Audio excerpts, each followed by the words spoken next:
Lexington and 38th Street. Yeah. No, it's just, Jonathan, you might want to mute the line down there. Oh, yeah, I just got disconnected. We're connected, the sorry. fourth close.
I did it again. I thought you did. I thought you just muted us. Well, fortunately, no one's in New York City with me right now. Yeah, but we didn't record that. No, it's been recorded, Oh, all right. yes. So anyway, Brian, I don't have anybody in Buffalo, that's correct? Yes, there's no one here. All right, why don't you keep the feed going just for like a half hour or so in case someone does show up? Okay. All right. All right, then we will go to Albany. And the first item we have is 2484 Shenhal, and I apologize for pronouncing that incorrectly. It's a package store application. Whoever's here for that matter, come on up to the podium, to the table, right? Just remember to introduce yourself, your name on the records, okay? Yes. Good morning, dear board members. I'm Vikram Patel. This is my son, Amish Patel, and he's going to represent it in behalf of me. Dear board members, the objectors state that the proposed license is too close to their existing store, which is located in a depressed community. This is not true, as the gross sales of the local stores in close proximity are increasing every year, which is counterintuitive to the poverty line agreement. Additionally, the town of Warsing is not a depressed area as alleged. There are numerous newspaper articles indicating that the area has seen an influx of residents and new businesses which completely destroy this argument. The second point of their protest is a legal issue concerning the assumed business name, Hansen Wine and Liquor. The objections attached to their letter at the Department of State assumed business filing received dated October 5th, 2019. Any future conflict with the trade name Hansen Wine and Liquor is caused solely by them. I have a filing receipt indicating that the assumed business name Hansen Wine and Liquor was granted by the Department of State to me on August 17, 2018, more than a year and a half prior to Neil Liquors Inc. Therefore, this objection should be dismissed as a matter of law, as they are using my business name. The objectant's third point of protest is my unethical conduct concerning the lease at the Spruce Street store owned by me. That business dealing should have nothing to do with the application submitted by me. In fact, Neil Liquors failed to give the proper 90-day notice required to renew their existing lease, which led me to terminate the lease agreement at the Spruce Street property, the former location of Neil Liquors. The problem for Neil Liquors arose when the construction of a new building for their store was not completed in time, and they had nowhere to store their liquor inventory, which was located on my property. I correctly instituted an eviction proceeding, and this resulted in a settlement allowing the objectant to enter into a month-to-month lease until their business property was ready for occupancy. As any business dealings that I had with Neil Liquors was solely in good faith and legal. It was the unethical conduct by the objectants not informing me that they were constructing a new store within close proximity to my building. The final point of concern indicates that I did not provide any services that are new or different that are already being provided. This is not true, as I am actively seeking local distilleries to spotlight their products. My store is on the opposite side of the street in the shopping plaza with ample parking. In addition, I have been a resident of the community for 30 years, and my entire family resides in the town of Warsing, unlike the objectants, who are not residents of Ulster County. There is a case that is directly on point for panel reference. Best Liquors New York Inc. serial number 2217594, wherein a license was granted in close proximity to another licensed premise, JPM Endeavor serial number 220087. Finally, if my application is not granted, my property value will be destroyed. This property was rented by the objectants for over 20 years. If I am not allowed to operate this venue as a liquor store, the financial impact to me would be significant. Based on all the above, it is respectfully requested that my application be granted. Thank you. I know we have some opposition. That's what I was gonna ask. Is there any opposition? That's it, right? Okay, where do you come up? Are you representing all the people who've signed in, or are they gonna speak?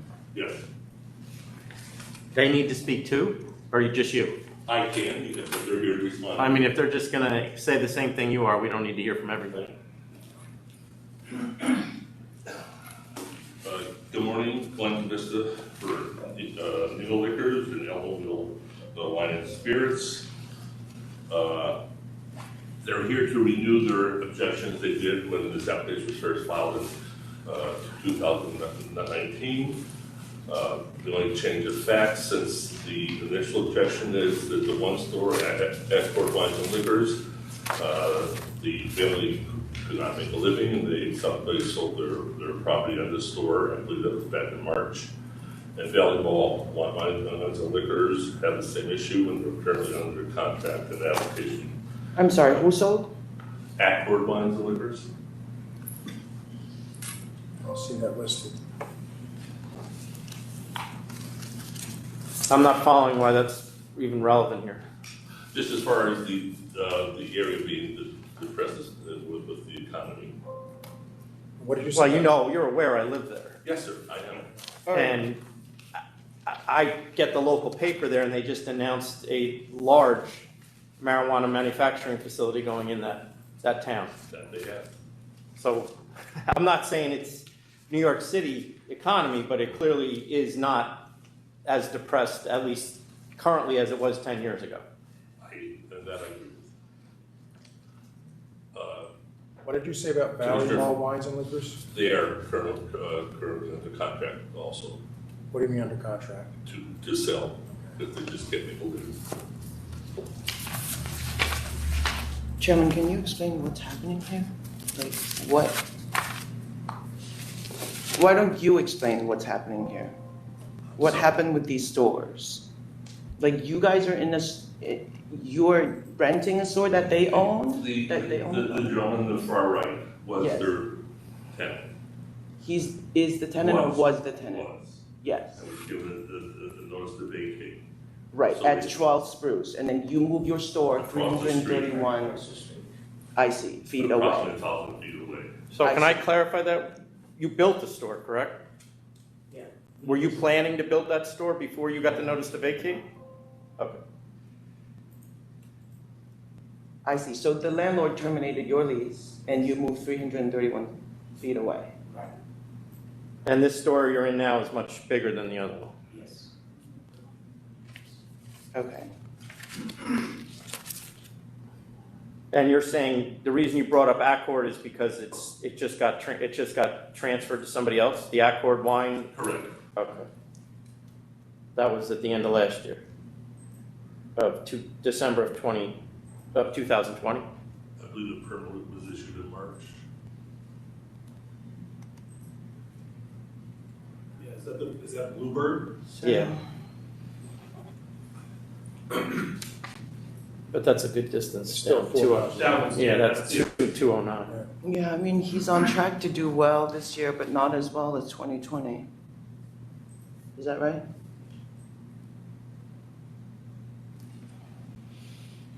So it looks like your numbers increased in 2019, but you think that's because you moved to the larger store? Yes. Okay.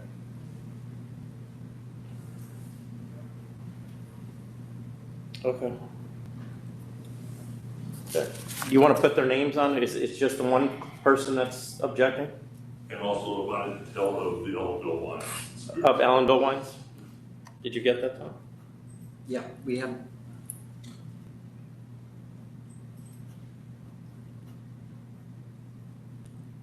And That's not one of the, oh, I see. Their store's 6.7 miles away. Okay. Why didn't they send in sales numbers? Allenville. I don't have them. Unless, did they come in the supplemental? There is no something. You're on 35 North Main Street? I processed them both at the same time. Do we have them, Adam? Double checking what we did, was prepared.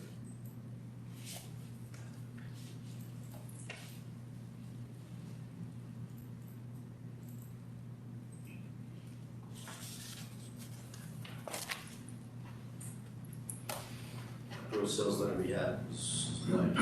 Say that again? Gross sales letter we have was blank, we don't have the information.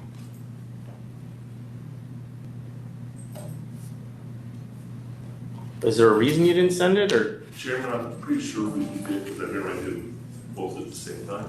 Well, we got a sales letter, but it's blank, he said. I don't have the record. You don't have a record of gross sales letters submitted.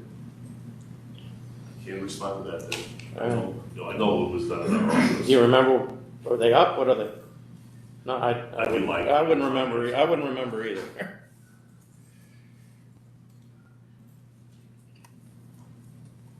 All right, And then this is the sidebar right around the corner from Ellenville. There is another store, so it's kind of possible with what was. oh, but she's 6 miles away, Yes, or it's almost 7. correct.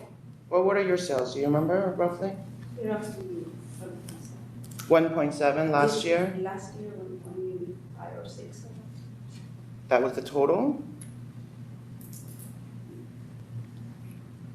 What was 19? I don't remember. Where is your store located, Oh, right you on remember? 209? Yeah, Is it in that big plaza right there? Plaza. If you're coming down Yeah. the plaza, Okay, right? I'm sorry. No, that's okay. I mean, you would know if there was a major growth between 2019 and 2020, right? Yeah. Opposite side of the street. It was 50% up or 30% up? It was 50% up? Maybe.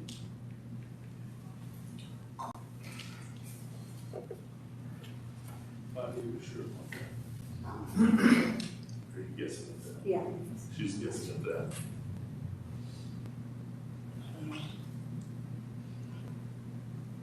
You ready to vote then? I don't, unless they have questions for the applicant. You can sit down, Mr. Kibitz. You want to?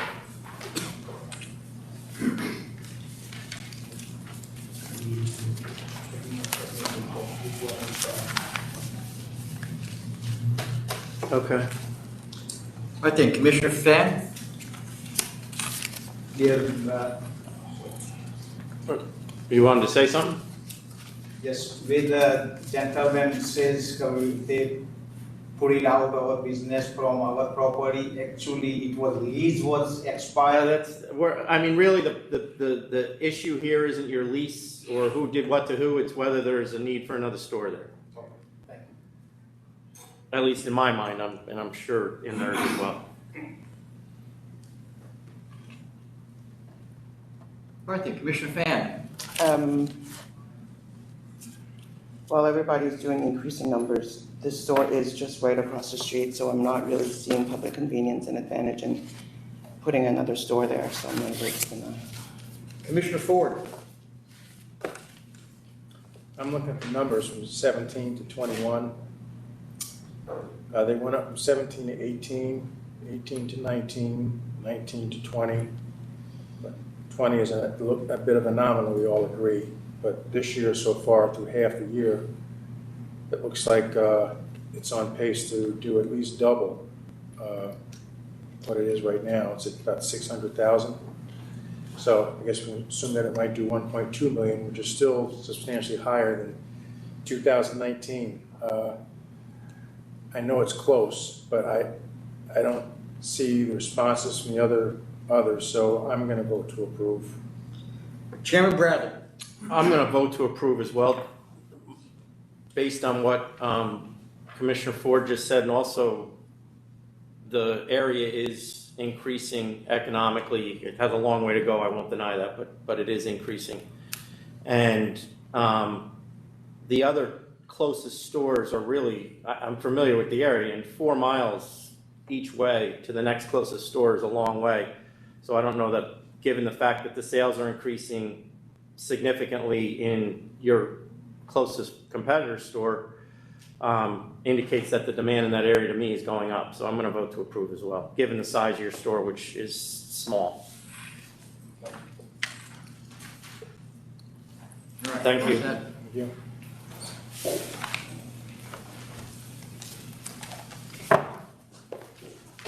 All right, the next item we have is 2486, Chad Thomas May.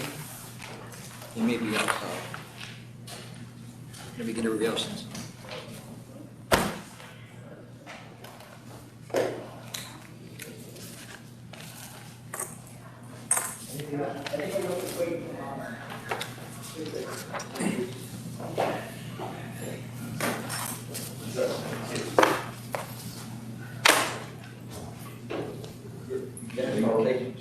Yes.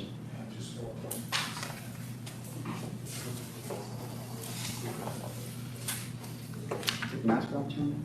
I You believe can there's, take it off, it's up to you. yeah, once you're up here, you can take your mask off if you want to. I believe there's also opposition to this matter. It's a recon though, he can go Yes. first. Mhm. Yeah, okay. You're the Chairman, applicant, right? We are the Okay. applicant, yeah, I'm here with, okay.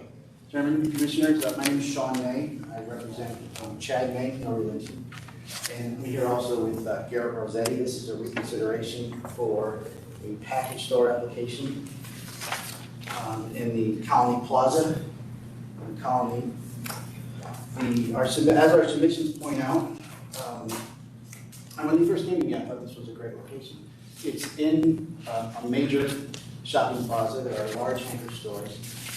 The Market 32 there has been continuously improved, and as I pointed out, it's one of the largest kosher stores in the capital region. And people come there from all over for their kosher offerings, which is one of the reasons why we're going to have a large selection of kosher products that are going to cater to that demographic. It's being underserved, which is underserved in the region now. As we also pointed out, Colony Plazas, it's traffic control with the lights. It's got 3 entrances and exits. It's easy in, easy out. Like the stores on Wolf Road, I don't know if you've been in Wolf Road, and during the holiday season, it's impossible to navigate, unlike our store on Central Ave. I think public convenience and advantage is served by a store at this location. Again, it's been a store for decades. While it may have been mismanaged by the prior owner, historically this has been a liquor store. Even before Price Chopper was put in there, this was a package store. When's the last time it was licensed? 2012. Yeah, so it hasn't always been a liquor store, it's been 10 years. Yeah. Can I ask you what your basis is for concluding that kosher wines are not being sold in the other stores? Like I said, underserved, Counselor. We're going to be focusing on that market because we're so close to the kosher location. You're a little- 32. You're a little more dogmatic about that in your written submission.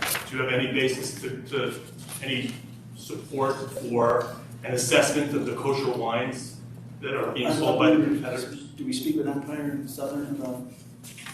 I will be bringing in from Southern Empire, LPG, their kosher wines and liquors. One of the main ones that's always sold is Machetes. In most of your stores, it's all they really carry. There's a couple stores that have a little bit of a variation, but it's a very small selection. And I'm going to dedicate more wine and more of the liquor. You seem to be going back and forth between what you think is usually sold and, I mean, did you do an inspection and I've list gone right down to the a wines couple that of they had? I've gone to a couple of the stores. They have Machetes. That's the main. Do you mean Manischewitz? Yes. Manischewitz. Sorry. The only one I really saw where there was a little bit of difference was the one in front of Hannaford on Wolf Road. They had a couple of those different variations of wine. I didn't see a lot of liquor. Do you know what kinds of liquors are kosher and what kinds aren't? There's an upstate vodka that is kosher, and I would just bring others in because I would talk to the reps. Working with our reps, they brought in books of all the different brands. Well, I understand that, but you're making a representation about what your competitors are selling. And you're saying they're not selling kosher wine, kosher liquor, but you'd have to know what a kosher liquor was to be able to make that assessment. Do you agree? Is there any, oh wait, I don't have the question. All right, are we ready to? Oh, I don't know, are you done? I just wanted to point out, I just wanted to introduce Mr. Rossetti. He was the source of the financing that seemed to raise some questions during the last decision. And again, Mr. Rossetti is a lifelong friend with Chad May. As you said in the last, in the hearing, Chairman, I wish I had friends like this also. He had some health issues. He had a kidney transplant. They were waiting to see how his health was resolving, and they were going to have him on to the application later. When I met them, I said, "There's no reason to wait." And I the reason I raise it, and I raise it a lot, not just with you guys, is what happens a lot that we find, I don't want to say a lot, but what happens when we don't know where the money's coming from is we find out that we actually gave a license to somebody that we didn't know. And there are significant statutes out there that forbid people from holding liquor licenses. And that's one thing that we have to cover, which is why I raised that issue, and I raise it a lot, and for whatever reason, it seems to be coming up a lot recently. No, it's certainly a valid concern. We did submit Mr. Rossetti's personal questionnaire. There's no statutory bars to his licensing. It's really just, we're gonna put him on later. And again, that raises confusion, so basically. Okay.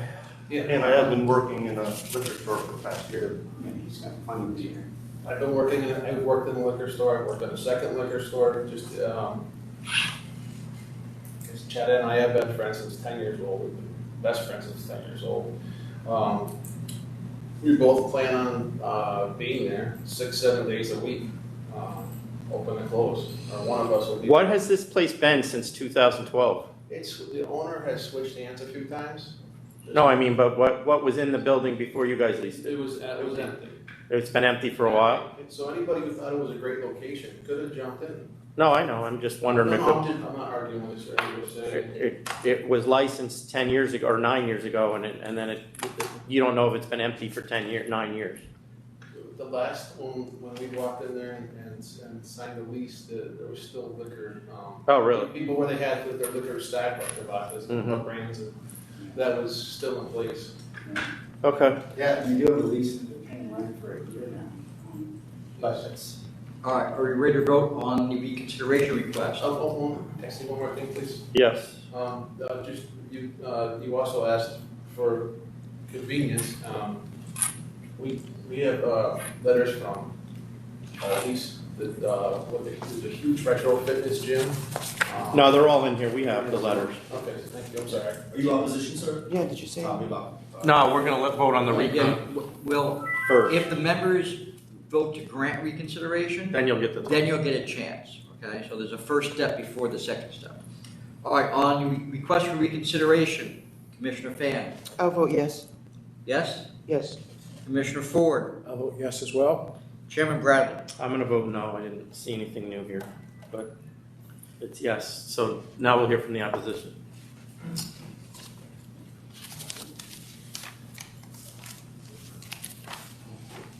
You can both come up, Yep. put your names on the record. My name is Nick Patel, owner of Smith's Wine and Liquor. My name is Goran Pasetic, Cork and Model. My wife owns the business. Give me your address. Your address? 1701 Central Avenue. Okay. So you're the closest, but where's Cork and Bottle? Yeah. 501 New Carner, Albany. It's probably not even a mile. Okay. That's not on here. Fair enough. Adam, do we not have that one? We don't, take a look.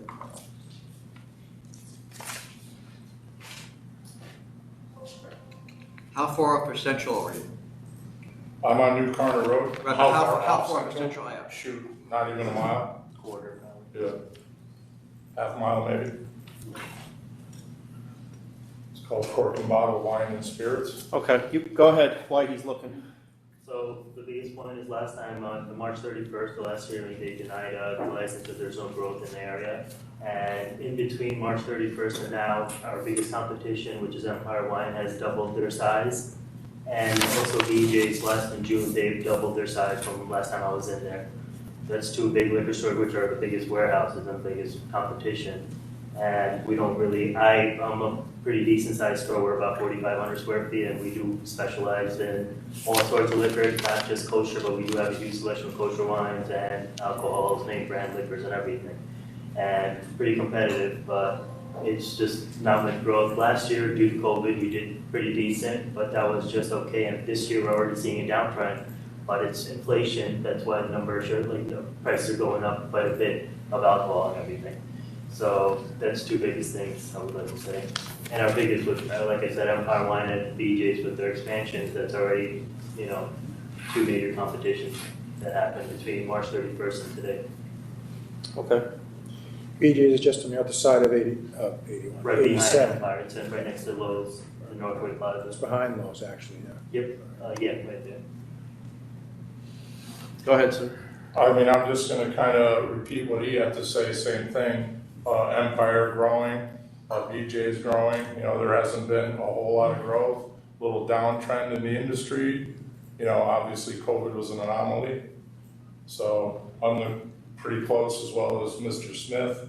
Are you doing about, what amount of sales are you doing approximately, do you know, since per year? I mean, I'm just a relatively new owner. I just started, we bought the business in February. Oh, okay. So I'm kind of, you know, new to the. So that's why it's not, that's why it's not on your, I'm looking at his North 40 Ventures Incorporated. That is correct. I'm looking at, it was just recently approved as a transfer in August of this year. So it was a transfer. So how far, yeah, but why didn't the old store end up here? Or did it? Wow. He bought an older store. That should be on our file, They right? bought an existing store. An existing store. That includes all. What was the name of the store you bought? You know? Same name, but the company I think was called JGJD, What's your address? 501 New Carner Road. Yeah, he's not on here, madam. And 501 New, how do you spell it? New Carner, Karner Road. M-U-R.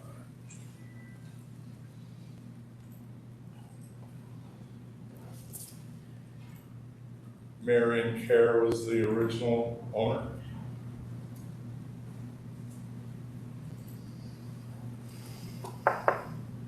And you don't know what their sales were approximately over the last? My wife would. I mean, I'm kind of a little ambivalent. You know, my apologies. No problem. All right, thank you. We'll hear from these guys again. All right, thank you. What's the distance? Did you get one? It's about a mile. It's a mile? Yeah, just about a mile. Yeah, 1.3. 1.3. But, people, if you're living over here in Colony, if you know this area, if you're going from where our location, if you're heading east into Albany at midday traffic or lunchtime or close time 5 o'clock, it can take you up to an hour to get from our place to just a little bit past the Colony Wine and Liquor, an hour. And that's if you're headed to Albany. Our location serves eastwards and behind us, all of Albany Street, there's a back entrance to our plaza. That's a whole nother side of town. When you say westward, not eastward? Yes, sir, westward, west and southwest. This gentleman's store, he kind of takes care of the Niskayuna side. Niskayuna and he's closer to. Except by Waterville Shaker Road, Route Yeah. 7, and the 155, I'm sorry. These guys a lot of that area. Now, Smith's has been in business for 62 years. It's on their Facebook page. So if they're not established by now, and if our location is such a hurtful place, it was vacant for 8 years. Nobody took it. I mean, that's not really what we're looking at. We're looking at whether there is a demand for alcohol that would support your store. Well, and the other things are in our lease, there is opportunity to park right out front, we walk right out. We have handicap, there's incredible lighting, it's maintained because it's a plaza. We do plan on having delivery. Yeah, it's a well-maintained plaza, easy access. The owner just put, I don't know how many million into it, and he's constantly. Other thing to note too is YWC Beverages and Empire, they're pretty much in the same plaza. Is that correct? One more time, sir. YWC and Empire are both in the same plaza though, aren't they? Why is YWC? BJ's, I'm sorry. BJ's is in the back. Oh, they're on the same. Right. You have to get into that plaza just to see them. Like, one's in the front, and you just travel to the back. I'm saying the two of them are basically in the same plaza. Yes, That's sir. what I meant to say. Yes, sir, we are. And if you're coming from Albany, like I said, I remember one time, this is kind of funny, as a kid, my mom took me for Christmas, it took 4 hours to get down Wolf Road. Wolf Road, it's. All right, no. Yeah, but there are other stores on Wolf Road. Well, yes. who's J&J. actually going from Albany? Right, they serve that direction. We're good to vote then? We don't have I- anybody, I'm sorry, sir. Colony, Route 5 corridor, Central Ave, Wolf Road, they are like one of the most monstrously busy corridors that I can think of anywhere around here. I have an office in Central Ave, so I'm very familiar with it. It's a pretty, there's thousands and thousands and thousands of cars a day on that route. So it's just a question about where they're going to. All right, Commissioner Fan? Yeah.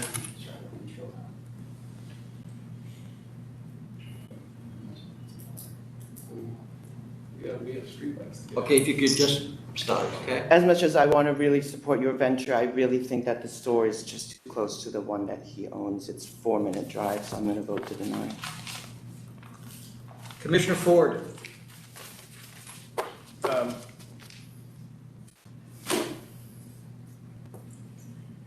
I kind of agree with you that, sometimes that corridor is a parking lot with the traffic on it. So I just think being next to Price Chopper, I think that you would be providing convenience and advantage, so I'm going to vote to approve.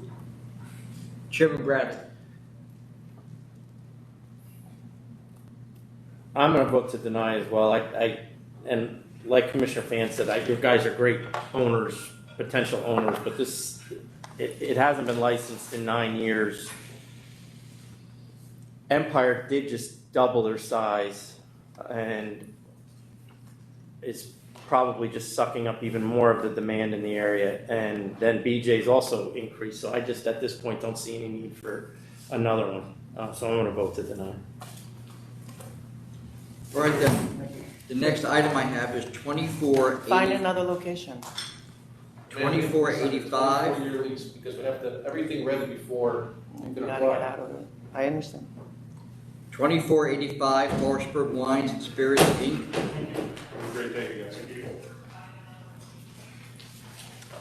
What number? 2485. Hey.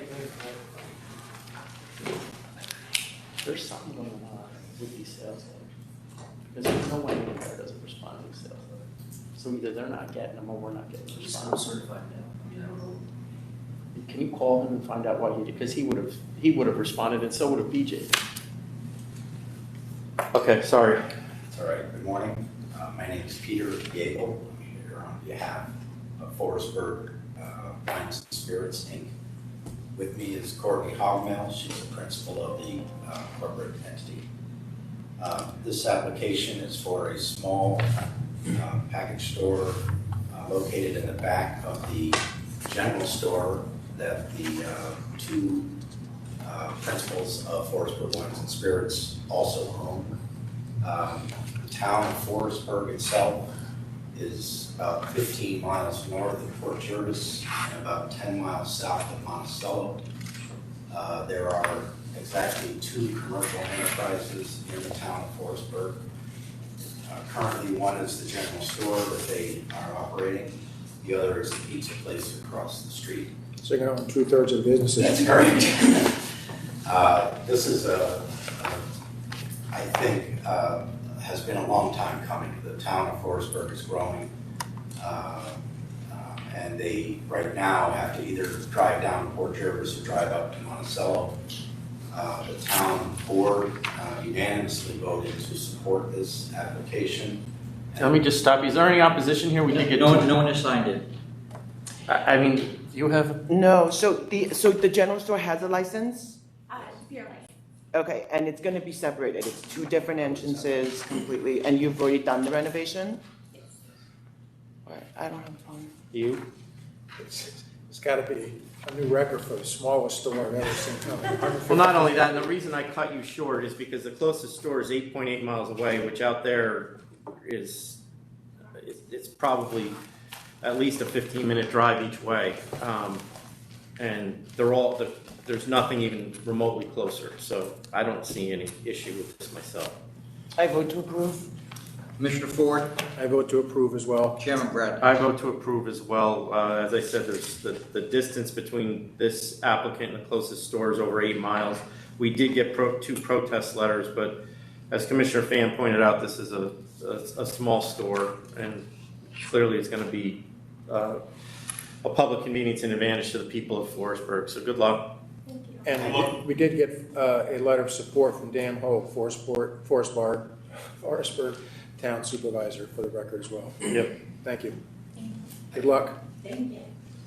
The remaining items I have either do or may have opposition in New York. They're all either Zone 1 cases or general interest matters. So take a break until 11 o'clock until the other matters. Okay. Haven't you been noticing that? Yeah. That we're Yeah. either we're not getting responses from people that you know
for everybody joining us in New York.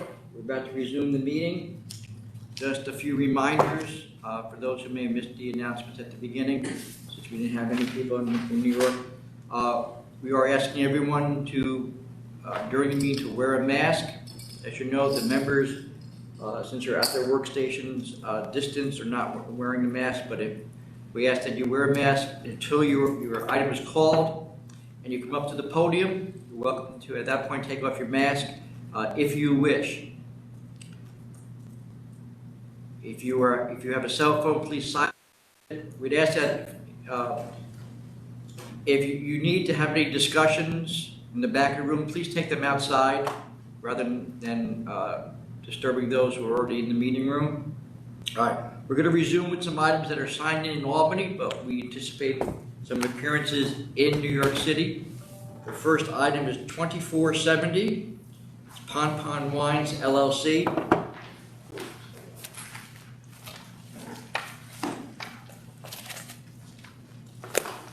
Is there anybody in New York City on item 2470, Pon Pon Wines, LLC? If you are, please approach the podium. Hi, I'm here to contest the license. Okay. I'm one of the closest retailers at 153 Franklin Street. Okay, all right, hold on just for a second. Yes, good morning. I'm Elke Hoffman. I'm a lawyer for Pon Pon Wines. With me is Anthony Bonnet, the principal. This would be a boutique wine and spirits store, around 700 square feet, right at the heart of the Blue Slip development, a very large, new, up-and-coming store in Greenpoint. This is fully self-funded, owner-operated, and again, there's not a single sort of boutique store within, well, we're looking at like 1,900 feet, and even a new store that was approved recently is over 1,200 square feet. So anyway, we'll go ahead and turn it over to the opposition first and reserve our time for afterwards. Okay, ma'am, go ahead. It was less than a month ago that there was an approval. Could you put your name on the record, please? My name is Lily Peachin. I'm the founder of Dandelion Wine LLC at 153 Franklin Street in Greenpoint. Less than a month ago, on July 18th, I believe, Blue Slip Wine and Spirits was approved at 1122 Manhattan Avenue. So it's a brand new license the store hasn't even opened yet, and that would be the closest store to this proposed license. So I think it would be only fair to find out how that affects our sales before we have a second approval of another licensed retailer.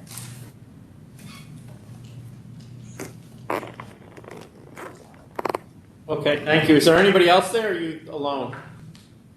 I'm just here, I don't know if anybody else is here for this subject. I'm just here. We did get another letter.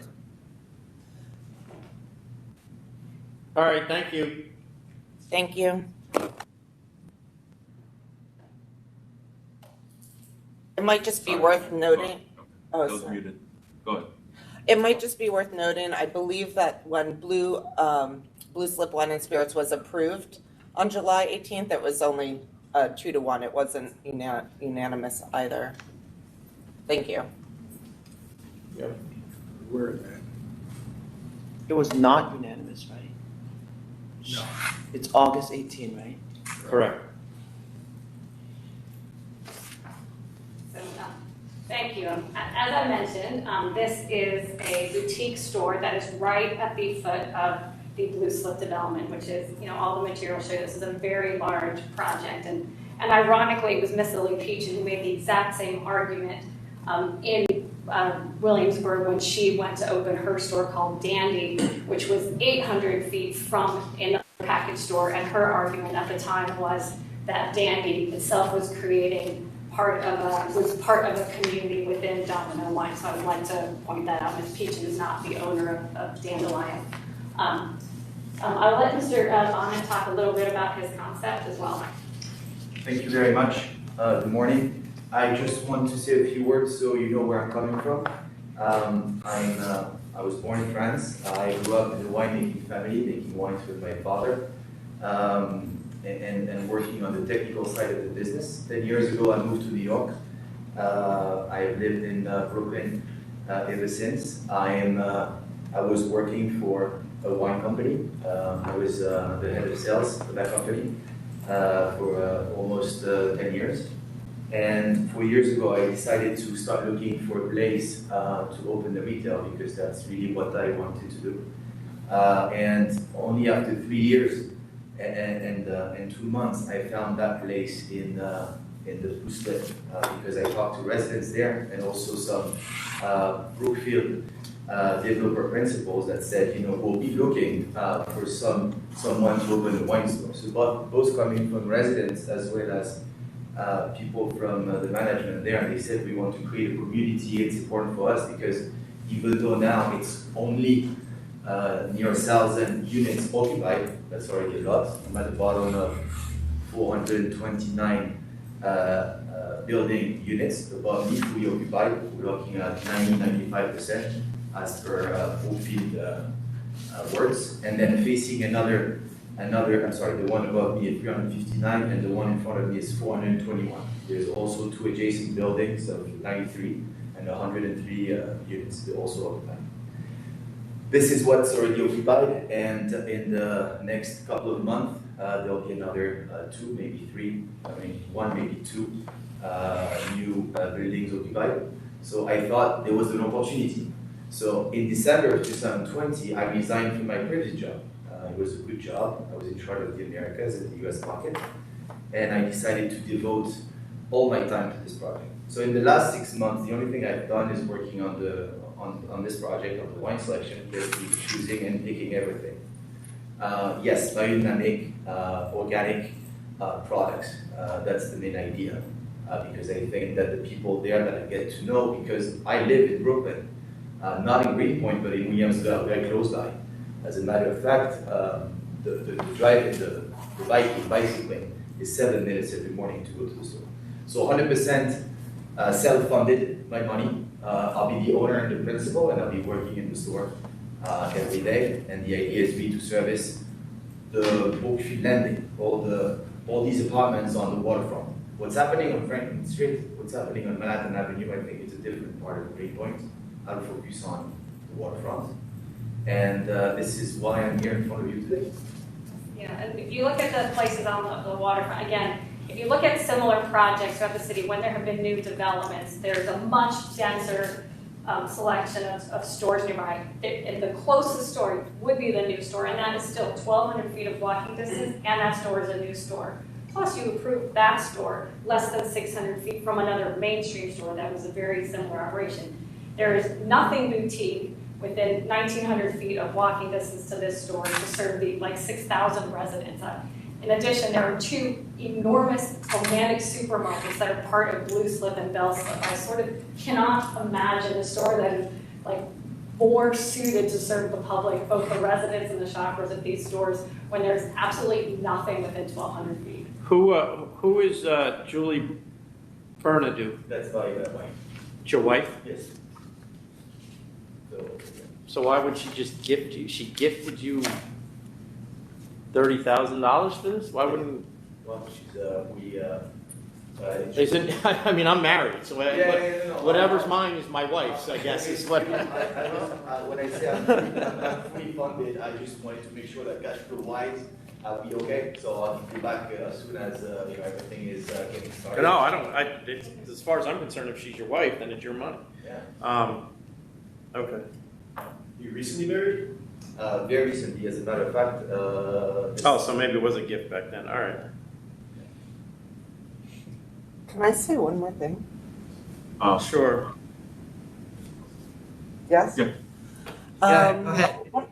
One of my concerns about having a boutique wine store that focuses on small producers that offers organic and biodynamic farmers is that, when Dandelion Wine opened 12, 13 years ago, it was a unique boutique wine shop. And there are so many open these days that we can barely work with the producers that we started working with years ago, there's not enough wines. I mean, there's plenty of wines, but for it to be boutique, organic, small producer, it's done. It's been done there in this neighborhood. That is what I represent in this neighborhood. Oh. All right, thank you. Wait, I'm confused. So she owns which store? You own Dandelion or you own Dandy? I own Yeah, Dandy I'm Wine asking- and Spirits.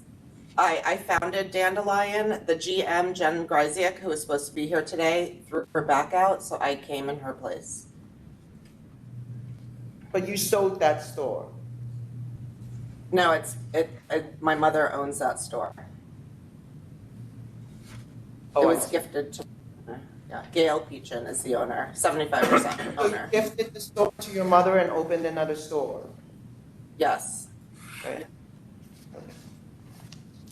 And again, that other store was a very similar process situation. It was within Domino, where you found that because it was part of that community, it was in the public interest despite only being 800 feet from another store. I think the other distinction here is literally Dandelion is the only boutique store within 2,000 feet of Blue Slip of this project, and they don't have artisanal craft spirits. You know, to say that one boutique store for all of these incoming residents for these upscale luxury developments is a sufficient store, it's just not plausible. Their sales were at $2 million in 2019, not taking into account COVID sales. And that was before you had the high occupancy of these buildings. I mean, there's room for another. When you look at downtown Brooklyn. I think we're all set. All right, you ready to vote then? Yep. Jonathan, can you mute that mic on that end? We're getting some feedback, please. Thank you. Commissioner Fan? It's super small. So, I'm gonna vote to approve. Commissioner Ford? I voted to deny the last one, so I'm gonna vote to deny this one as well. Chairman Bradley? And I'm going to vote to deny as well. I'm not saying that what you're saying is not true in regards to Dandelion, but when Dandelion went in, we hadn't just put another one in there. And this one we literally put in a month ago. And the woman makes a good point that we have, all the sales of the closest stores are flat to increasing, but mostly flat. And we have no idea what this new store is going to do to the demand for alcohol in the area, so I'm not ready to put another one in there. All right, then the next item, 2462, Bay Bridge Wine and Liquor, Inc.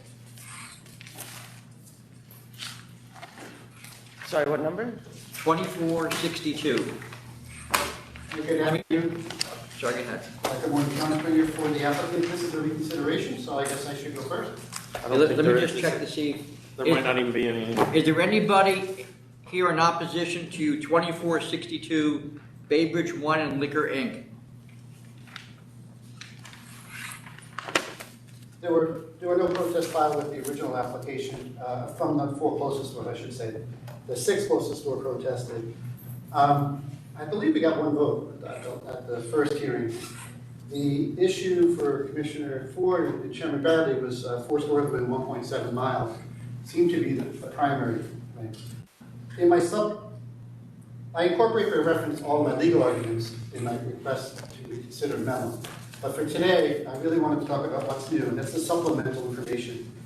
When I first took this case, I wave off a lot of people for liquor stores. I said, a lot of part of New York City is saturated. I recognize that. And he hounded me to look at the store for his wife. And we looked at it. And the more I looked at it, the more I liked it. I couldn't believe he found a store at the Bayside that was 1 mile from the closest competitor. I've driven from her store to the closest store, Stella, which is in Bay Terrace, another part of Bayside. It took me 12 minutes. Lots of lights. If you've been to Bayside recently, because of all the sidewalk cafes and outdoor dining, there's no parking anywhere. The streets are very narrow, which really slows down the traffic. It's a long way for the people in Bayside to go for a very small store, 800 square feet, a mile away.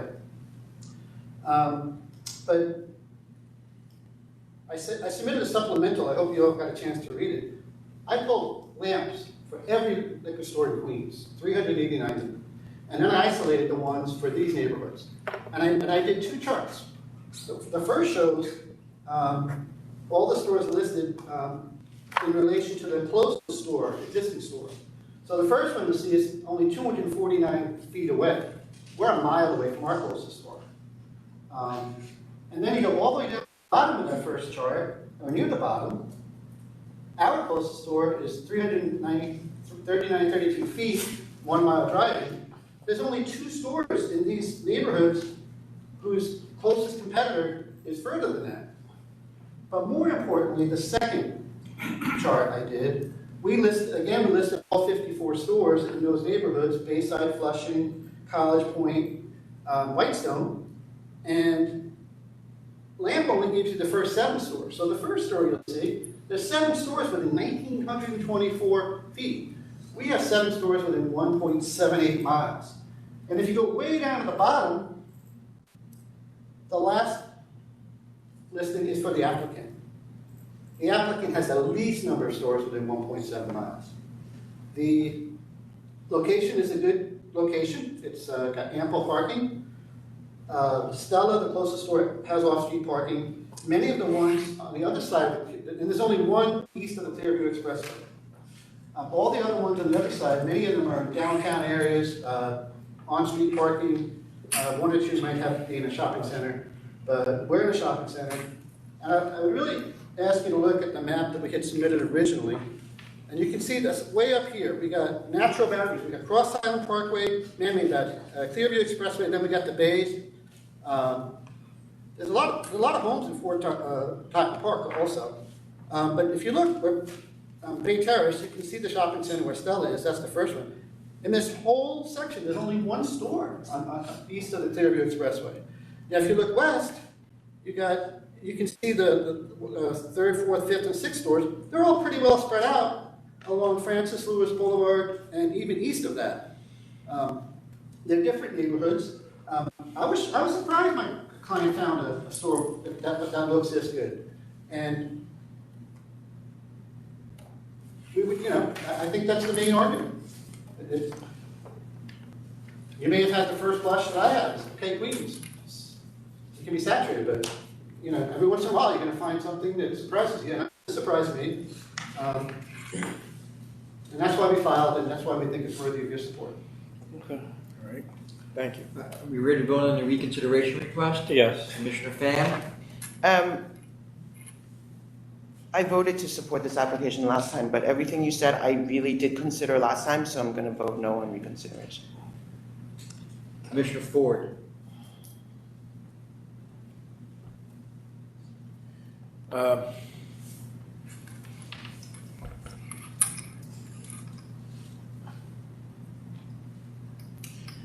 I'm willing to vote for reconsideration.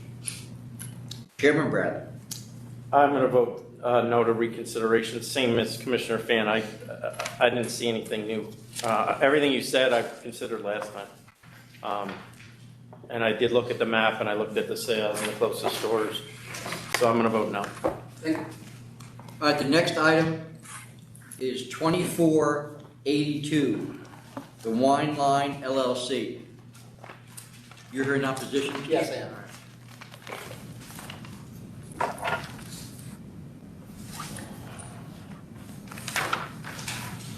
Get out. We're protesting. Yes. Can you let the applicant come up and put his name on first?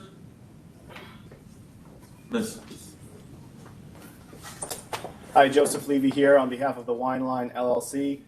I have with me today my client who is one of the principals, put your name on the record, Thomas Milano Jr. If you'd like to hear from the opposition first, we're happy to let them go. Yes, let them. We have opposition here as well. We'll hear from him first and then you can go. Okay, thanks. John Springer for V&S Wine and Liquor, the closest store. Appearing in New York City is Sanory, S-A-N-O-R-Y. Oh, these are your clients? Yes. Oh, okay. Sanory. I thought they were different. Chand and her son Vincent, who helps in the store. She owns it. Okay. Sorry, which store?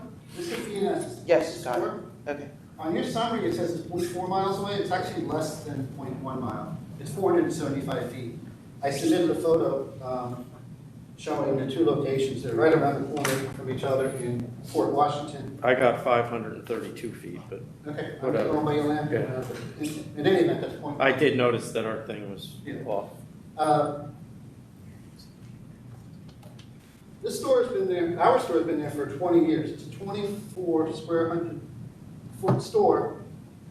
It only broke $650,000 in gross sales in 2019, right before COVID, got a little bump from COVID. There's 4 stores within 2.5 miles. Port Washington's a sleepy little hamlet. You'd be surprised by that because it's so close to Queens, but it's sufficiently away from the highways. It's sort of a type of community with a small downtown. Downtown area doesn't even have a supermarket. There's only 4 grocery store beer licenses in Port Washington and 2 drugstore licenses. It's not a, it's a quiet area. I mentioned rising costs in my memo. The applicant gave me a list of her costs, inventory costs have gone up considerably, which is probably because of a slight increase in sales. But the inventory costs did not match the gross sales. I talked about a lot in my memo. You know, the problem with gross sales is that the inventory goes go up, but you can't raise your prices. Or if you do raise your prices, your gross sales are going to go up. It doesn't mean your profits are going to go up. The labor costs have gone up. The rent has gone up considerably from $38,000 a year in 2016. They just signed a new lease. It's $58,000 a year. The profit margin's going down. The store's been there for 20 years, and it replaced the store that was there for 20 years, but it is struggling. I hear your point, Mr. Springer, but I don't know how we can really factor in all the variables that come into play when you're talking about net sales. That's why we have to go with gross, because there's so many different factors to determine individual stores. It's different, it's not apples, it's apples and oranges is what it is. I understand, but then it's my job to bring out the other factors, and I'm telling you that I've seen the numbers in each category. The increases in costs are not keeping pace with these, like, you know, you call it increase in growth, you know, sales. But there is a more objective way to do it. It's how many stores are nearby. What have you been doing in Nassau County lately? You've only approved 4 new stores in Nassau County in the last 3 years, and they're in much more densely populated areas, and the distance to the closest store is significantly further. So I'm going to ask you to be consistent with the other cases. I'm not sure what the applicant's going to offer in terms of public convenience advantage, but if appropriate, I'd like to briefly respond. Mr. Levy?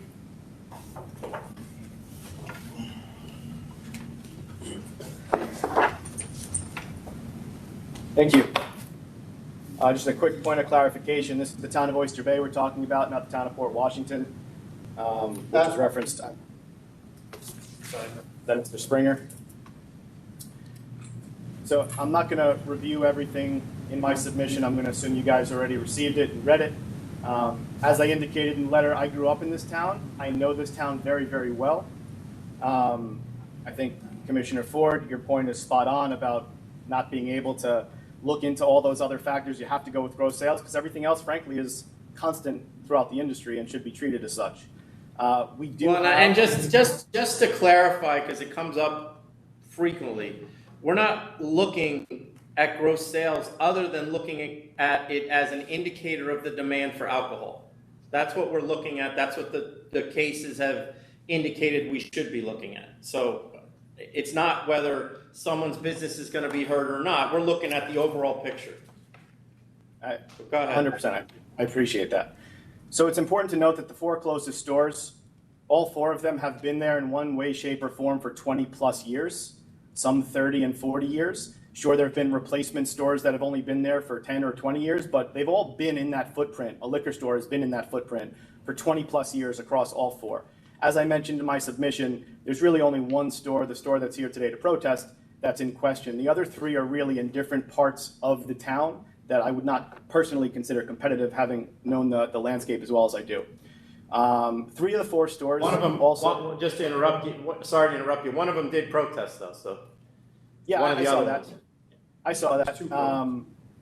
3 out of the 4 that had gross sales numbers submitted for multiple years had approximately 20% growth over the last year. And I appreciate that it was COVID and people were staying home, and that should likely account for a little uptick, but 20% is pretty significant. And I believe the numbers were 20% for the closest store that's here today protesting, 18.5% the second closest, and 19.8% by the fourth closest. All of the stores in question, all the 4 closest stores, are actually larger retail footprints than what we're proposing here. In the 2 opposition letters, they cited that restaurants offering to go has really hurt their business. As you guys well know, that's no longer a thing. And as I pointed out in my submission, we're talking about a total product differential here. What my clients are proposing for this particular space is a wildly different store in terms of character, customer experience, product offering. They're going to have wine tasting events, meet the winemaker events. They are going to have a website, which 3 of the 4 closest stores don't even have, that offers easy online ordering. And they're going to be a centerpiece of the downtown main drag. As I referenced in my letter, while it's true the opposition store today is only around the corner, a little over 500 feet away, strangely, it is a very different part of the downtown construct. And while the hamlet of Oyster Bay is not a tremendous town, the main drag brings you down to the beach. You can go down to the marina. There's lots of destination type places that people go to that come through here. People go and picnic at the beach, picnic at the parks, go to the marina to load up on wine and other products before getting in their boats.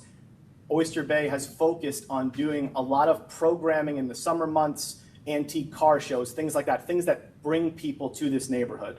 My client who's here with me today has doubled down on this, and as I've indicated, is looking to rent 2 other storefronts, or has rented already 2 other storefronts in town for complementary businesses. And there is a real revitalization effort taking hold here, and he's a big part of it. You've seen I submitted a few letters of support from a not-for-profit focused on the revitalization of downtown Oyster Bay, as well as the Chamber of Commerce. So there are other neighborhood groups here that recognize the value in putting another store in like this. To focus on the product differential, my clients have had a potential manager from a store in a neighboring town who's closing up shop, who's going to come in here and curate their selections even further and really bring that customer experience that we have found from visiting other stores that just doesn't exist. There's going to be an educational component here that's going to be significant. There's going to be an interaction with customers aspect to the store that's going to be significant. And again, the product offering is going to be very different, if not completely 100% different than what's offered at the stores nearby. And we've submitted a proposed SKU list of what we would like to begin with, and you'll see that there's very little, if any, crossover from certainly at least the closest store.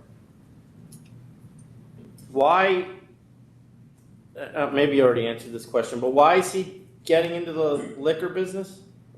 Well, he's been in it before, actually. And a couple of the people involved here have been in the space before at different locations, and they're looking to build a store that they believe the community wants and what they've heard from the community that they do want in, this sort of hometown base for a lot of these guys. And what I see he's got, it appears, has two other jobs right now. What are they? Correct. Would you like to talk to him? Whoever can answer it, yeah. Sure. Right now, I'm an owner of a specialty finance company called Base Point Capital, and I am a small owner now of a company that I sold 2 years ago called Track America. So I'm kind of I guess an investor at this point in my life, and I've invested significantly in the town of Oyster Bay, where I moved a year and a half ago, and that's kind of the reason why we're doing this project. What does Base Point Capital, what kind of financial investment does that do? Is it real estate, equity, what? We lend to other specialty finance companies, so we're kind of like a bank. We lend to other companies that can't get money due to the financial crisis and regulators. And you're going to work at this store, and so is your partner? I am not going to work at this store. We have hired a guy in town by the name of Michael Freewald. He owns a wine shop in Syosset, which he has not done well with, and we made him an offer, and he's basically going to be closing down his shop, turning over his license, and moving 10 minutes down the road to run our business. And what about Mr. Glick? He's going to work in the shop? No, Mr. Glick is just an investor. Oh, I'm sorry, we'll continue. No, it says he's gonna do, the application indicates you guys are all gonna be working here. No. Yeah, there'll be some involvement from Mr. Glick. Yeah, we won't be W2. Work with marketing 10 to 15 hours a week. Yeah, mainly doing All right. sales. We both know a lot of people that like to drink wine, and we feel that we'll be able to drive significant sales to the store via our Rolodex. And Schwartz is just a silent partner. Correct. Okay. We ready to vote then? I would like to just make another statement. This is Vincent. I'm speaking on behalf of my mom, who owns Venus Wines and Liquors. So you were talking about how there's more activity trying to come to Oyster Bay. We have the Oyster Fest there, things like St. Rocco's. We do have the car show that goes on, for a few months out of the summer. Past 20 years, that really hasn't been a determining factor of growth in sales. We've lived in the town ourselves for 20 plus years. There's no through traffic in the town.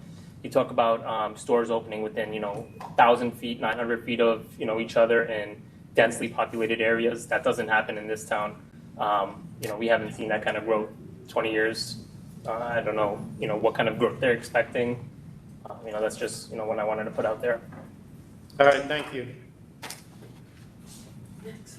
Commissioner Fan? I'm just looking at the sales numbers here. The lack of serious COVID bumps suggests to me that the population around here is really just a suburban population and not really a COVID escape the city population. So I'm not really seeing public convenience or advantage. I'm going to vote to deny. Commissioner And it's also Ford. right around the corner from the other store, which is just too close.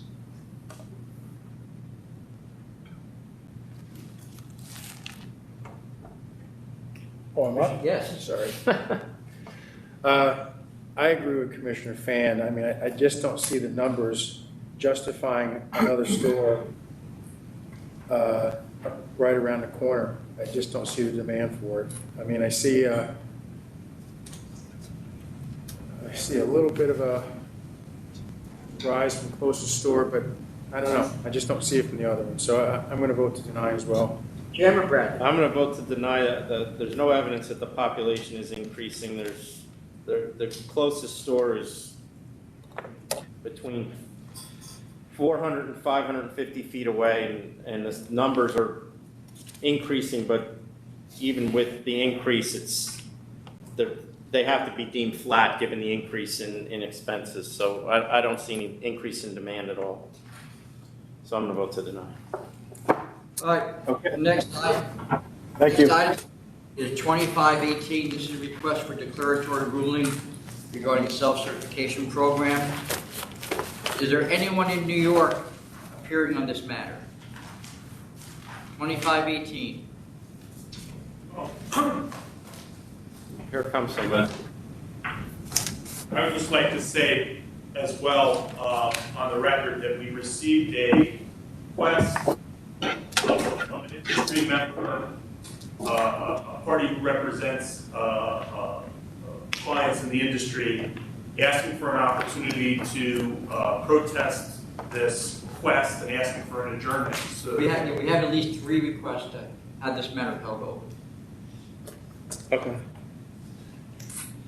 You mean written? They're going to do written submissions, or they? Yeah, that's what they plan on doing. Okay. I'm not going to come back. I'm going to go to October 13,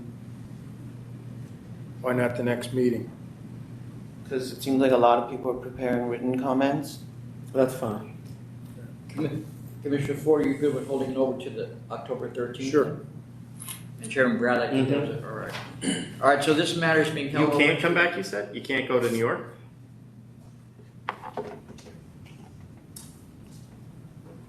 13th, I might be. Okay. I mean, if you can't, then adjourn it till the next one. Yeah. Not now, you can decide later. All right, so this matter is held over to October 13th.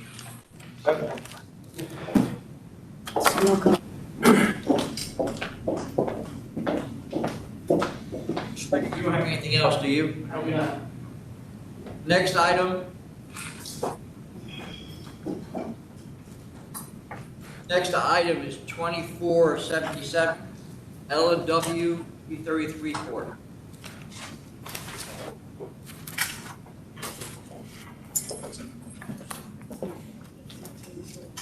I'm here in opposition to the request for reconsideration. Are they here? This is Apparently not. Hold on for a second. 2477. Thank you, sir. Is the applicant here on L&W 333 Court? No, there's no one here. Who is it?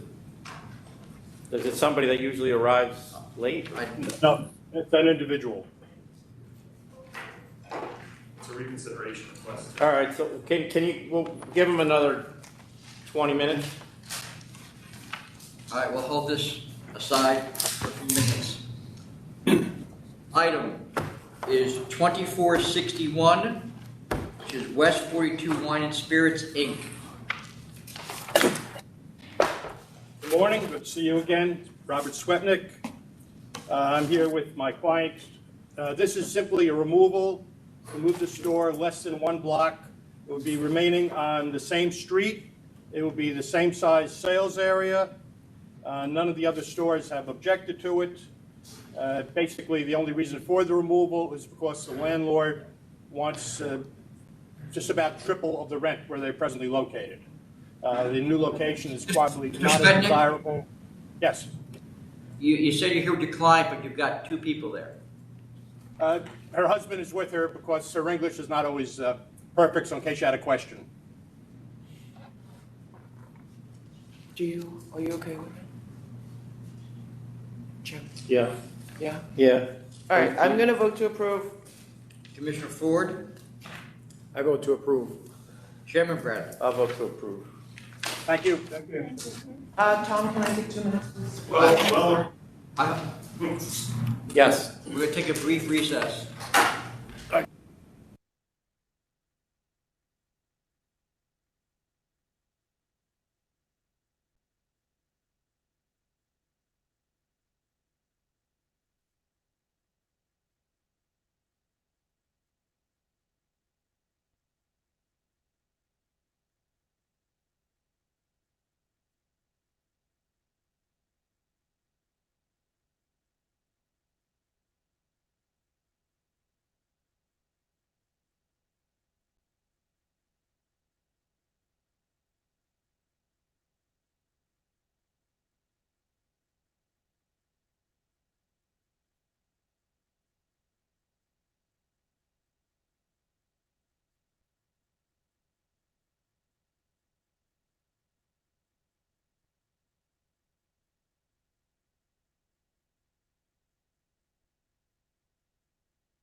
All right, we are back on the record after a brief recess.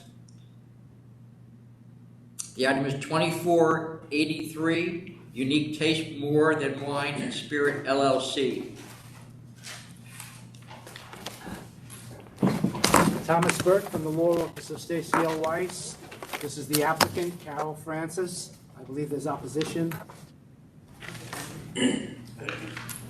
2483? 2483. We should have a. Go ahead, opposition.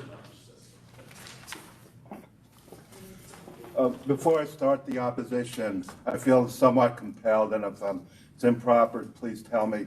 But Commissioner Fan brought up the point of the gross sales figures, and I had to apologize just 2 days ago to Commissioner Roberts for filing them late. It's getting to be a serious problem where apparently the licensees are not getting those gross sales figures. And the reason for my lateness sometimes is because of the inability of them to receive it, or I'm getting them late from the clients. Also, if you notice on some protests, I have 5 or 6 stores. So it's getting to be a real serious situation. And like I said, I just apologize to Commissioner Roberts on it, but I can see from the other protests as well. So I was just going to ask maybe something can be done internally to address the issue.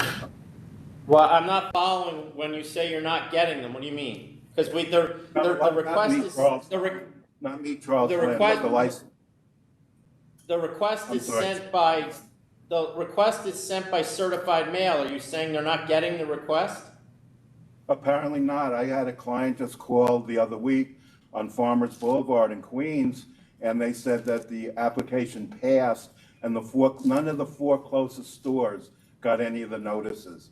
And so I don't know what's happening, but it's just, to me, seems to be a problem, and I've tried to overcome it by getting the prior internal memo so that I know who appeared and who didn't. I know that sometimes when I send it to delinquency resolution and it's a little late, it doesn't, for some reason, it gets lost in the scuffle or whatever. And we'll take a look at both external and internal processes to determine if it's something that's within our control or it's not. And certainly if it's something that's internal that we can handle, we'll I was address. just trying to be helpful. I can assure you that the letters are going out. Now, whether that's the U.S. Postal Service is not delivering them properly, we're going to have to double check on. Because not just your cases, I'm seeing it myself. Yeah, no, I agree. Thank you, Chad. You're not getting internal memos from the agency. You're getting what's going to in the full board record. It's a public record. I don't want anybody thinking you're getting. Yeah. No, I apologize for the mischaracterization. I'm sorry. All right, Okay, now go let's ahead. All right. I'm here in opposition to Unique Taste and Wine. This is a store that is looked to be licensed in Ridge, New York. With me are 2 of the protesting stores. One is 1207 Mill Country Road. At 1207 Mill Country Road, and with me is Jin Zia Lee. And the other one that is with me today protesting is We Wine and Liquor, and the individual here is Wen Zong. Both of them are principals of those corporations. So I'm the attorney for 3 of the closest stores, 2 of the closest stores, 1207 Middle Country Liquors and We Wine and Liquor, Inc. There are 8 liquor stores within a radius of 6.1 miles in this remote rural area of applicant's proposed location. I've attached my Exhibit A showing the listing of the stores and the area survey showing the measuring of the driving distances. I believe the area is well serviced by the current stores. New York State Route 25A is a state highway on Long Island. It serves as a main east-west route for most of the North Shore. Route 25A is a northern alternative route of New York 25. New York 25 is Mill Country Road, which follows a more inland route. The applicant is on Route 25, Mill Country Road, the same as the 2 closest stores. 1207 Mill Country Liquors at 1207 Mill Country Road, 1.6 miles away, and Father and Son Wine and Liquor at 880 Mill Country Road, 2.5 miles away. Both 1207 Mill Country Liquors and Father and Son Wines and Liquors are situated in large shopping plazas with plenty of parking and substantial number of retail stores. Just north of Route 25, Mill Country Road, is Route 25A, the northern alternative route of New York 25. Along 25A is 5 liquor stores readily available to the inhabitants of this remote rural area of the North Shore. As to gross sales, again, I apologize, my gross sales figures for 1207 Mill Country and for, I think, for We Wine, I did submit late. They were in my supplemental.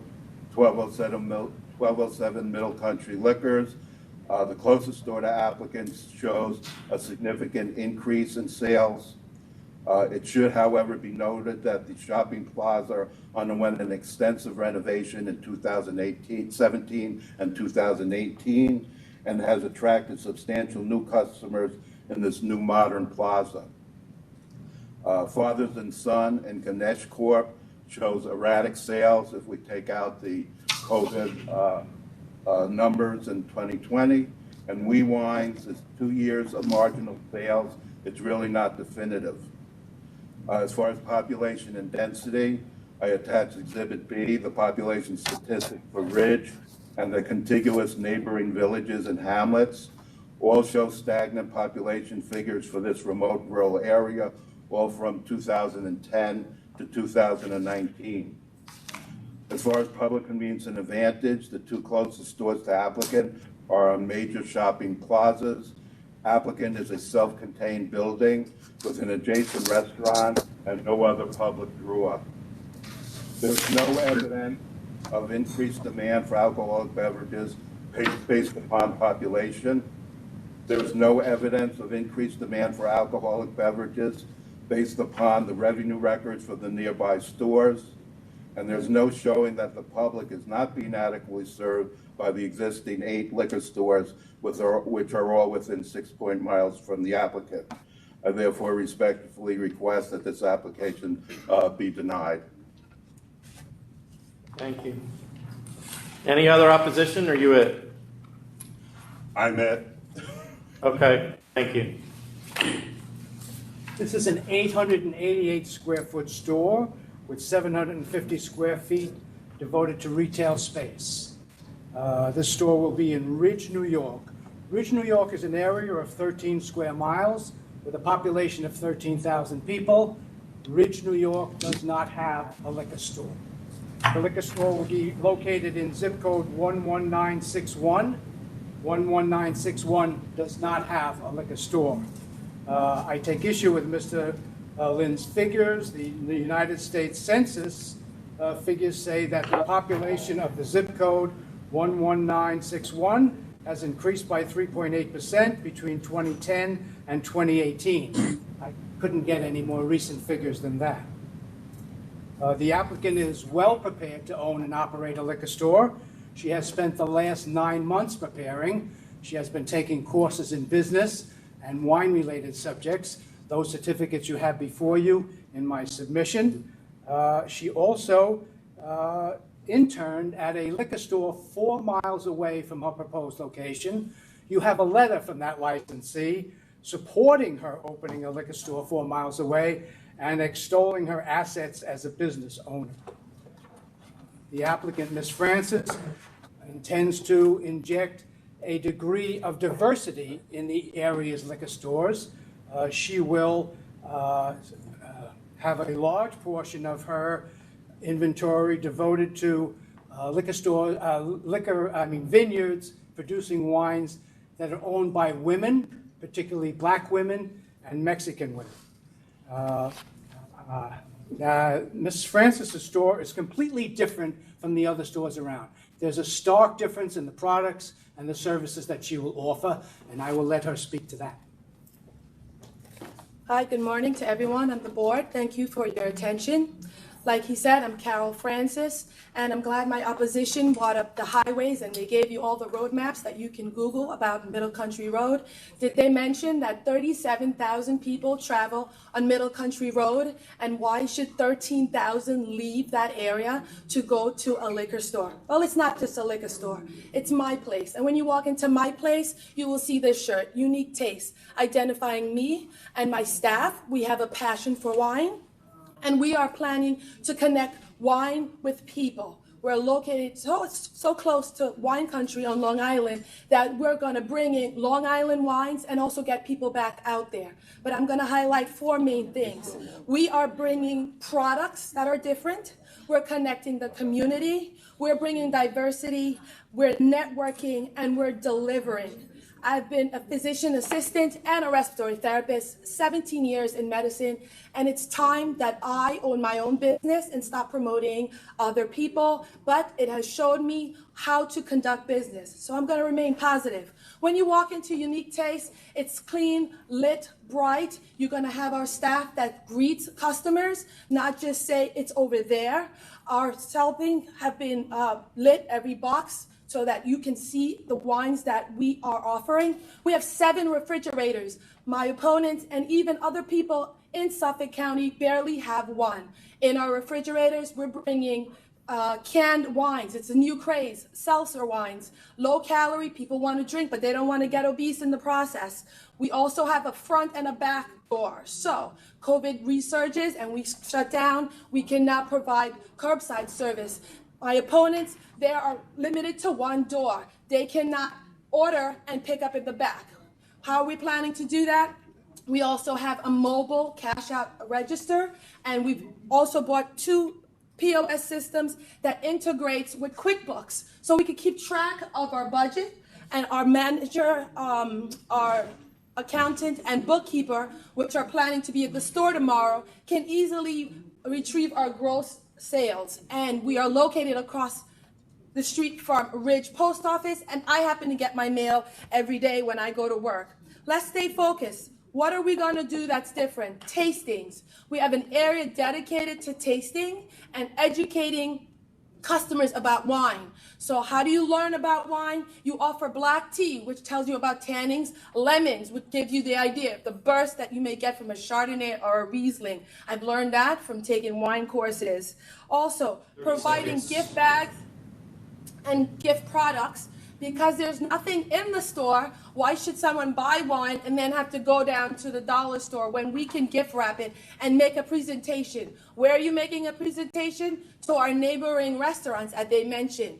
Okay? People can pick up products and also gift it, and we will happily do that. Staying on focus with our tasting. How are we doing that? We're not opening bottles. We are staying abreast with technology, and that's with the Coravan system. Coravan is actually a medical device that the company uses to penetrate the cork of wine so that the product does not spoil. It can stay for weeks or years. Obviously, we're not doing that. And in our tasting area that's dedicated just for this, I am bringing in Long Island wineries for our opening, if you bless us with it. We're bringing in RGNY. RGNY also has RGN Mexico. And they're bringing the wines to represent themselves.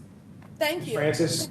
Okay. Thank you. So, it's an And experience. who are the black woman producers that you want to support, and the That's Mexican producers? McBride Sisters, Alcine Wines, Theopolis Vineyards, Zaffa Wines, and Sun Goddess.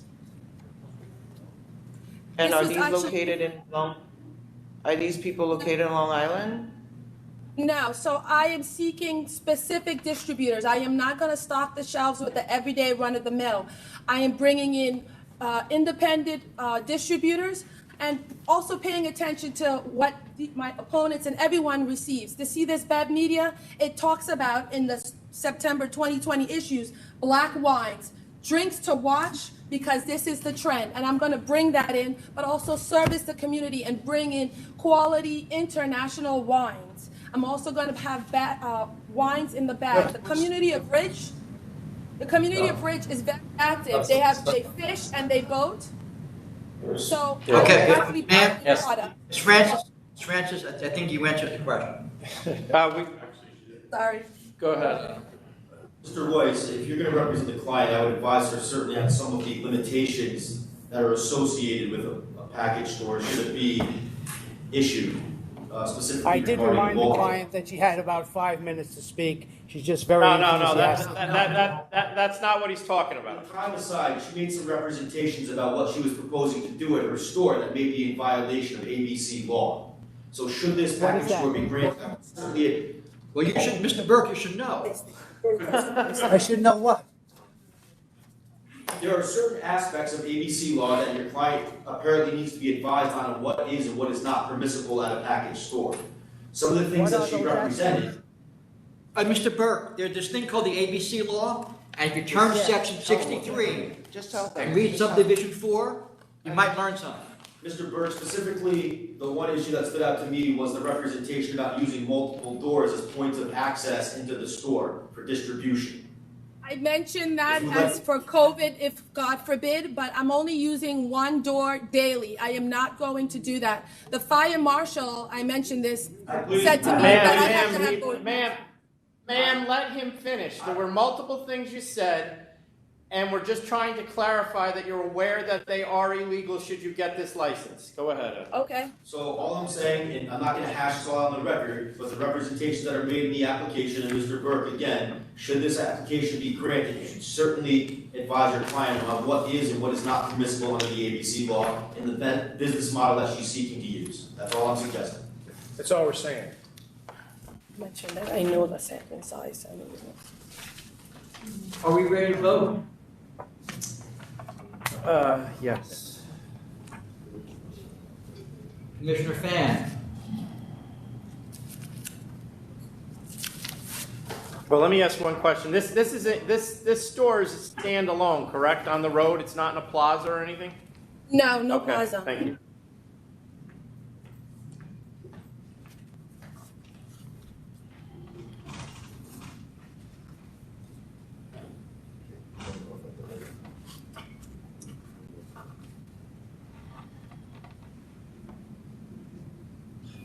It's a former gas station, correct? It's right on the corner. Correct. Right on the corner. Correct. So are gas tanks still there? Are they being removed or what? Or have they been removed? The gas tank have been removed. We've been watching this property since last year, and the landlord did not even meet with us until he went through the town of Brookhaven and had the tanks removed. The water has been tested. It's completely ready for a liquor store. All right, thank you. That's all I want to know. Then some.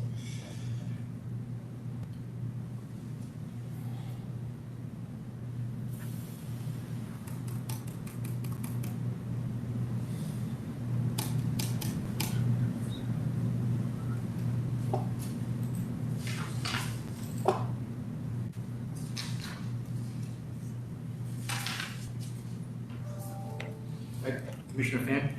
I think she's pondering.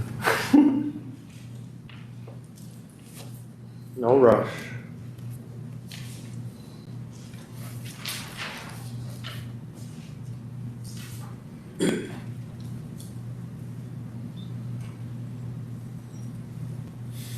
All right, I'm ready.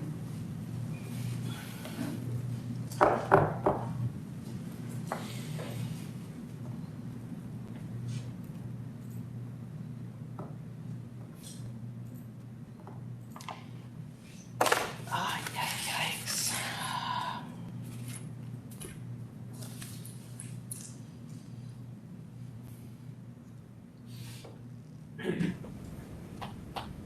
Are you doing wine only or not? Because you've only been talking about wine in your presentation.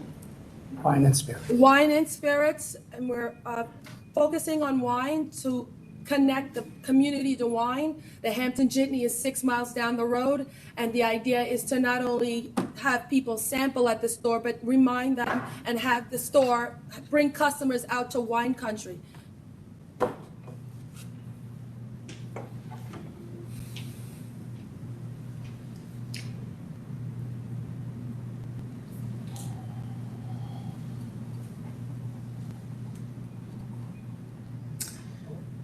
Since this is going to be the first store in Ridge, New York, I'm going to vote to approve. Thank you. Commissioner Ford. Commissioner Ford. I'm willing to approve for the same reason. Thank you. Chairman Bradley. You're certainly deserving, and you actually got a store. So this has nothing to do with you or your presentation.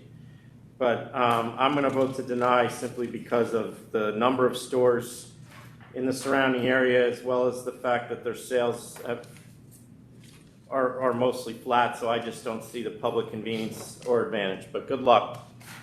Thank you. Thank you. I'm going to recall item 2477.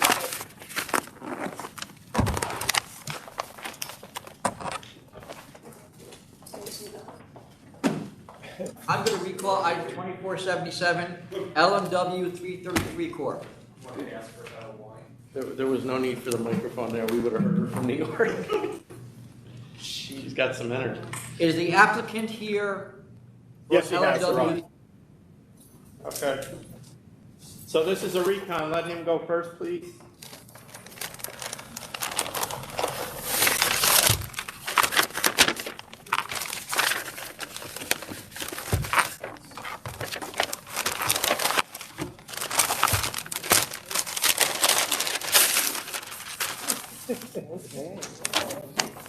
Thank you.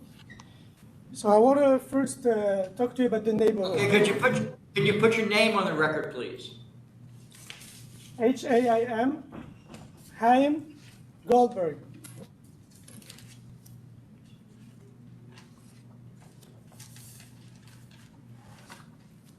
Go ahead. So I want to speak about the neighborhood. Should I take off my mask or? Whatever you're comfortable with. This neighborhood is a growing neighborhood since 1940. The Jews arrived there in 1940, and since then it's been only growing. The only one store that served this Jewish community is on Kingston Avenue. Even though on the map you could see that around this location that the application is on, there is more stores, but the only store that actually targets the community around it is only one store on Kingston Avenue, which is the store away. This neighborhood also is the Lubavitch headquarters, so the Lubavitch movement is worldwide. It contains 100,000 followers, more or less. They come and visit the headquarters every year. I brought here pictures of the I actually have it in color, of the meeting they have every year, 4,000 people twice a year. This is only the people who are sent by the organization. There is other part of the follow come a few times a year for that. The sale of the store can definitely show that the one store on Kingston Avenue is drastically higher than all of the other stores around. All the other stores around literally deliver and literally serve between 5 to 15 kosher items. And this is why their sales is just regular sale as any other liquor store. The liquor store on Kingston Avenue has not double, not triple, 6 times the amount because they target one community.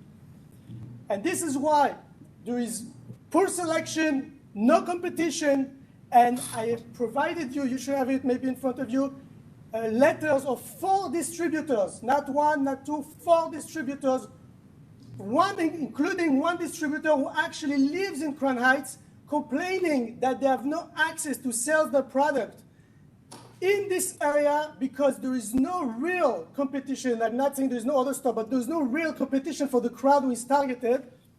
And this is why there's a lot of the kosher market that is not being sold in this area. What I want to bring in this area is new items, new distributors who until now didn't have a chance to promote the product. As a matter of fact, I brought over here a booklet that it's been distributed every single week at every doorstep. It's not mailed, it's people who actually deliver it at every doorstep. You could see the date over here, it's September 10th, every week. It's the magazine only for advertisement. There is no article, there is no nothing, only for advertisement. You could see only advertisement. There is no one advertisement about wine, not even one. Not even one advertisement about wine. And the reason for that is because it's the only store who serves kosher product for the growing community who has more or less about 5,000 people. And also one more thing over here, we had Jewish New Year's last week. They also give this at every doorstep. You have every Friday night, the hours over here when the Shabbos comes in. Everything over here is advertisement. No wine of this Kingston Avenue store, nothing. You could see everyone in the neighborhood, no wine, because it doesn't feel the need to advertise, doesn't feel the need to bring more product, to improve the business. I have signatures of over 500 people. And when I go to the synagogue every day, people are still asking why there is no new liquor store and what's going on with your license.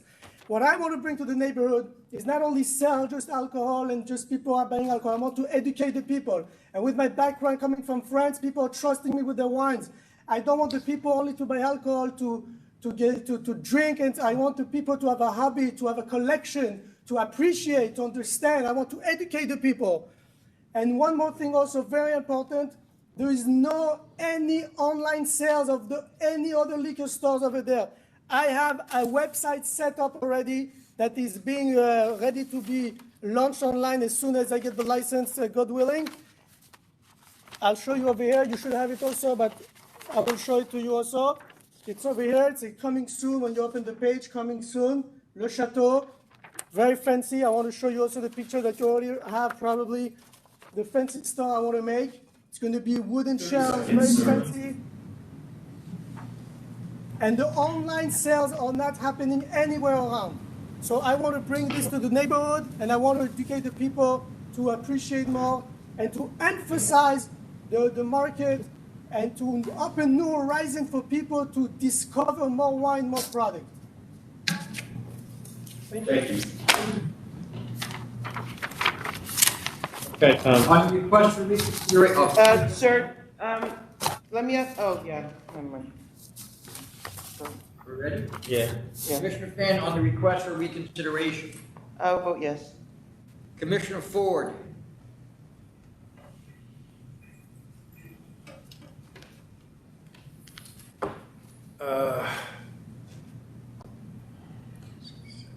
Just a second. Also, I want to mention that I have Sir, the members are voting, and if you could stop moving your papers around next to the microphone, we'd all appreciate it. Sorry about that. I'll allow reconsideration as well. Chairman Bradley. I'm voting no to reconsideration. All right. So let the Mr. opposition. Swetnick, Thank you. on the application. I'm here on behalf of Ebers, but I understand that several other stores have also submitted opposition. First, you should note that. Correct. We have 4 protests from the closest stores.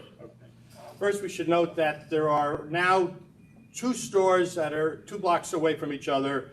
The applicant wants to go right in the middle of them. So that'll be 1 block from each of the stores. You'll have 3 stores all 1 block away from each other, which is something I think that you try to avoid.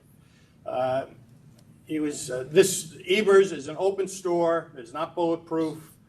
We sent you pictures showing it's fully open. Everybody can touch the wines, look at the wines, read the labels. The only bulletproof section is there's a piece of plexiglass at the cash register so that nobody can reach over if there's no one behind it and take money out.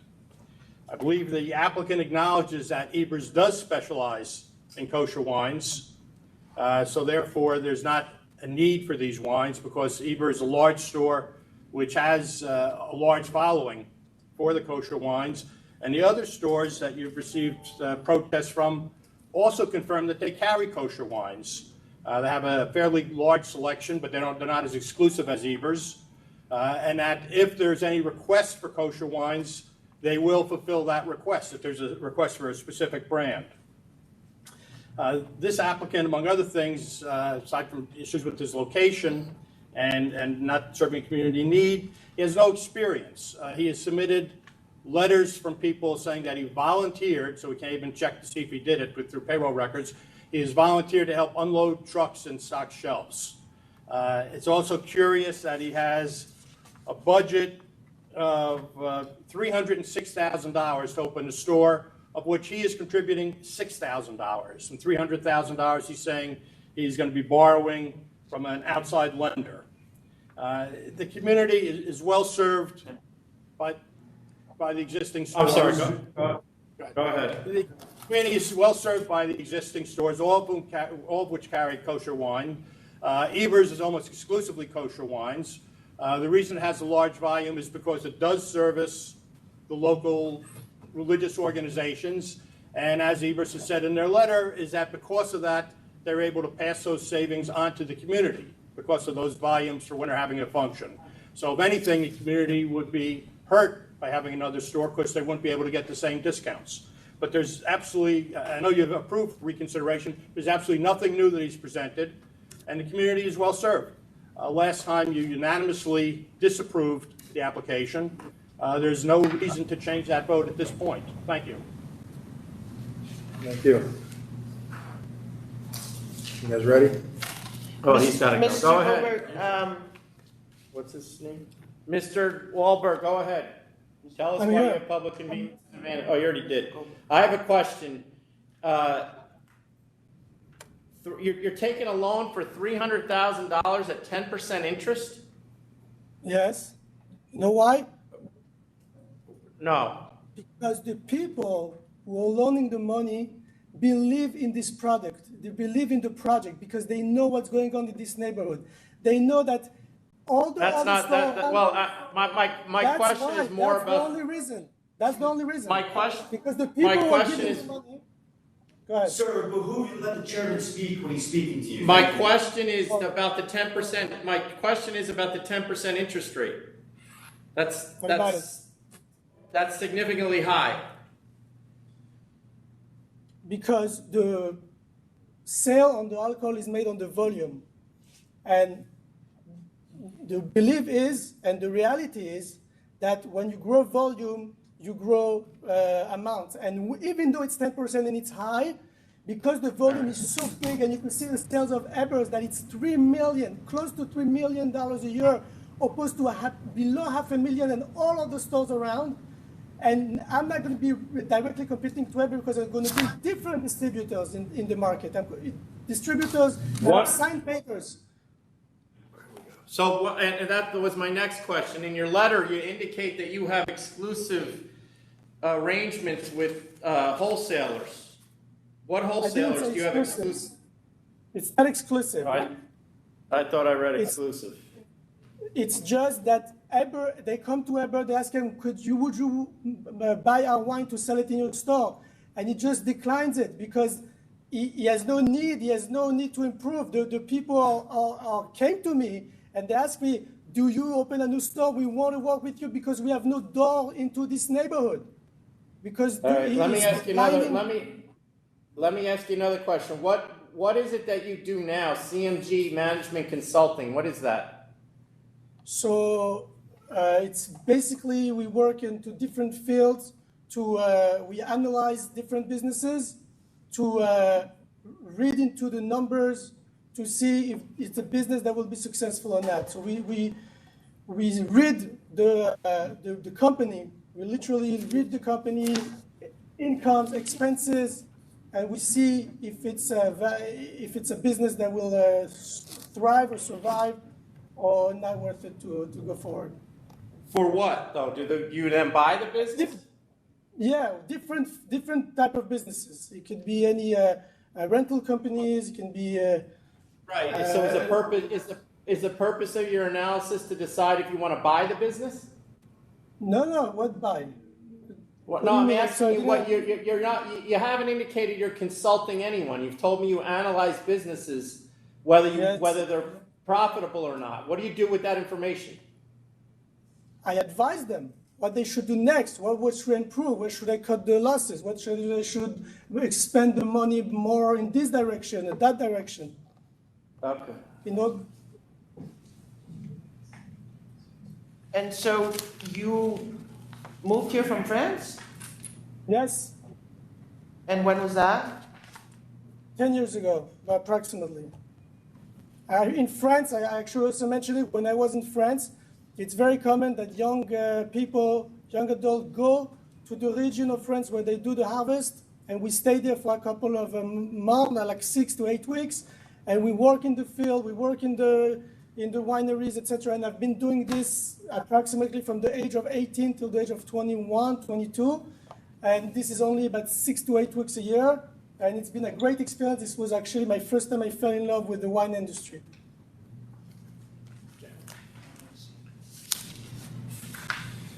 Okay then, are we ready to vote on the application? And you're selling 100% kosher products? Correct. So this is why it's not going to be a direct competition to all the stores that appear on the map that are close by.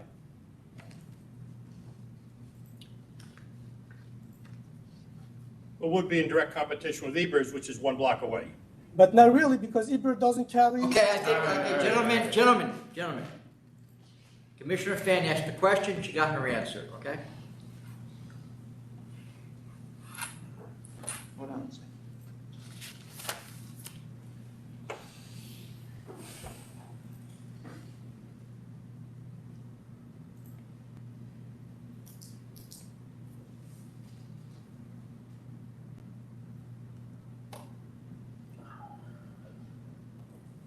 Yeah. I see Eber is doing pretty healthy growth, so I'm going to vote to approve. Commissioner Ford.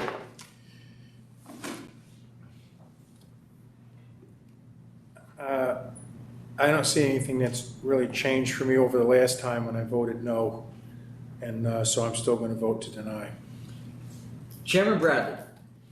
I'm going to vote to deny as well. I mean, there's a number of stores between 0.2 and 0.3 miles away. There is clearly a store that is specializing in kosher wines within a couple of blocks of this location. So I just don't see the need for another one at this time. Thank you. Thank you. All right, the next item. You guys could get together and vote for me once. At least someone is left. Can you take your papers and shuffle them someplace? Thank you very much. The next item is 2520F, Risaralda Corp. This matter was held over at the last meeting for the licensee to appear. Thomas Burke from the Law Office of Stacy Weiss.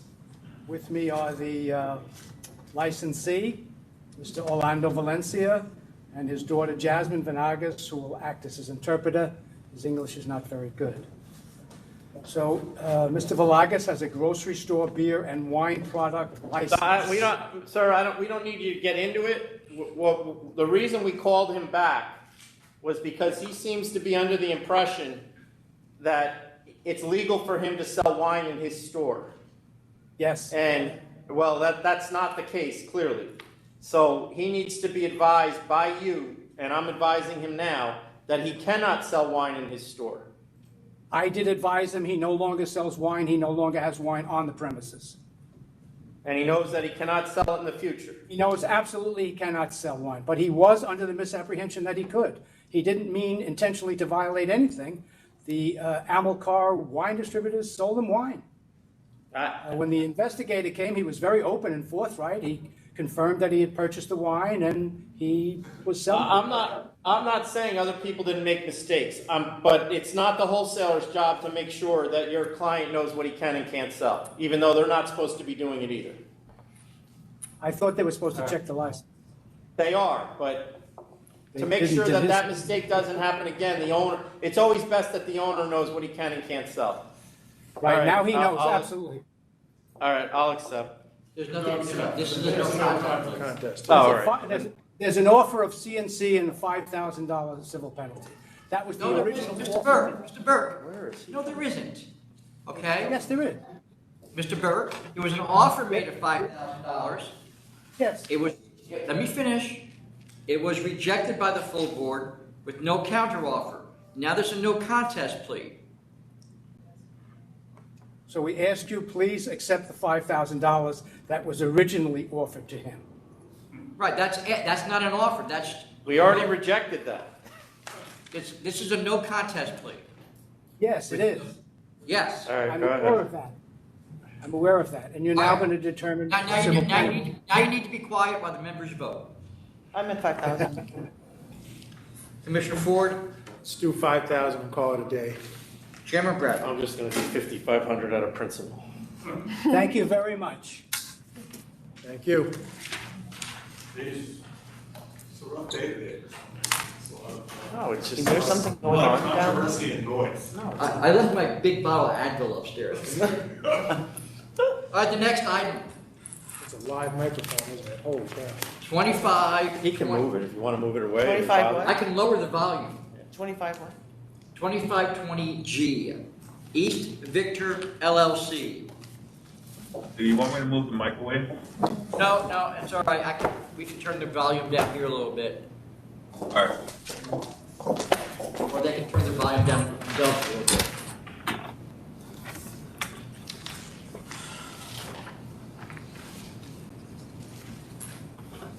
Good afternoon. My name's Jasleen Carr, and I'm here today representing applicant Easy Victor LLC doing business as Bumble Brew regarding their application for an online premise liquor license located at 98 Kenmar Street.